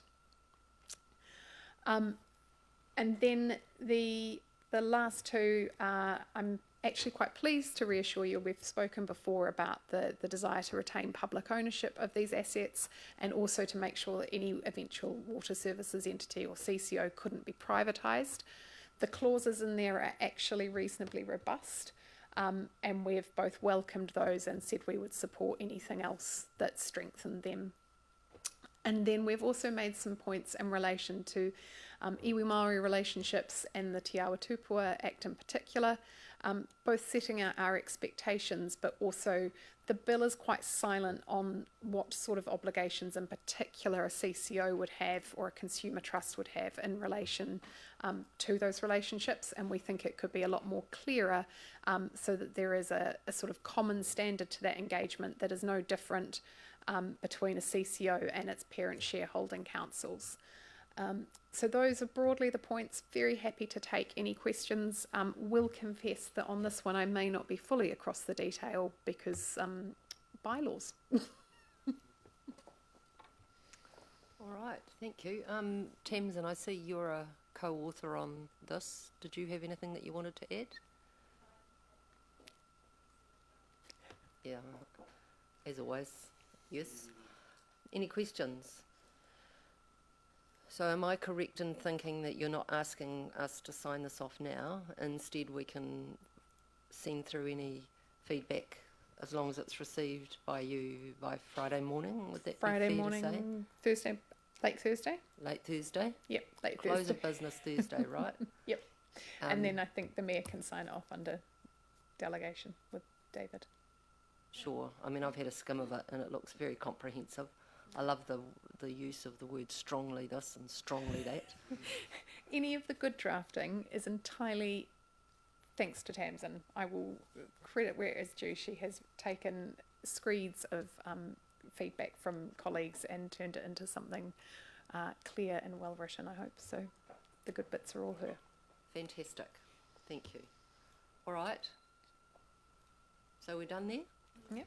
We've got a recommendation then that the Strategy and Policy Committee receive the report, legislation and consultation update, February 2025, and notes that the Whanganui District Council submission on the Local Government Water Services Bill tabled as additional information. I'll move that. Do I have a seconder? Thank you, Peter. Any debate? No debate. We'll move the recommendation. All those in favour, please say aye. Against? Carried. Thank you. Thanks very much, Catherine. And Elise, thank you. But you're on for the next item. Great. Thank you, Chair. I see we have 7 or 6 minutes, so I'll try and whiz through as quickly as possible. This is the relatively straightforward S&P work program for the year. We have updated it for 2025 of the work that we're aware of at this stage. As always, it is subject to change, and with an election year, it's quite a condensed year. So just noting down that the consultation period for our community will be very condensed, and there's not much we can do about it. That's just the nature of an election year. So from February through to June, we can expect to consult with our community on the local alcohol policy, the annual plan, fees and charges, the housing work, which you've discussed this morning, our new strategy, our freedom camping bylaw, and the fees setting bylaw. Hopefully I haven't missed anything, because I'm not sure the team could manage much more in that time period. It will be busy. It is what it is. And I also note that the work on the land settlement engagement was not on our program last year prior to November. That was a significant piece of work which we had not anticipated. The team did very well to pick it up and meet those deadlines that were set down for us. And to do it over the summer period, as we've stated before, was obviously not our preference or recommendation, but that was the timeframe we had to meet. So we do appreciate everyone understanding that and just pulling together to meet those deadlines. I think that's all, given the time. I know you'd like to finish on time, and otherwise happy to take the report as read and receive any questions. Thank you. No question. Oh, Charlotte, you've got a question? I do, Elise, and it's just around consultation. Very easy question. I've got some ideas around what that consultation could look like. Would that be a conversation that you'd be willing to have, or is it best directed at someone else? Yes, absolutely keen. Sort of ideas around events, and that would be great. Awesome. Yeah. All right, I'll touch base with you at a later date. Thank you for Thank your you. reports today. All right, no further questions. We'll put the recommendation that the Strategy and Policy Committee receive the report, Strategy and Policy Committee Work Programme for 2025. Charlotte, will you move that? Thank you. And Glenda, any debate? All those in favour, please say aye. Against? Carried. Thank you. All right, we get to close our meeting. Thank you very much for your presence and your participation. Have a great rest of your day, and we'll just close off with a karakia. Kia tau, kia tātou katoa. Tia atawhai o tō tātou. Ariki a ihu karaiti me te aroha nui o te atua. Me te huihuinga tahitanga ki te wairua tapu. Aki, aki, amen.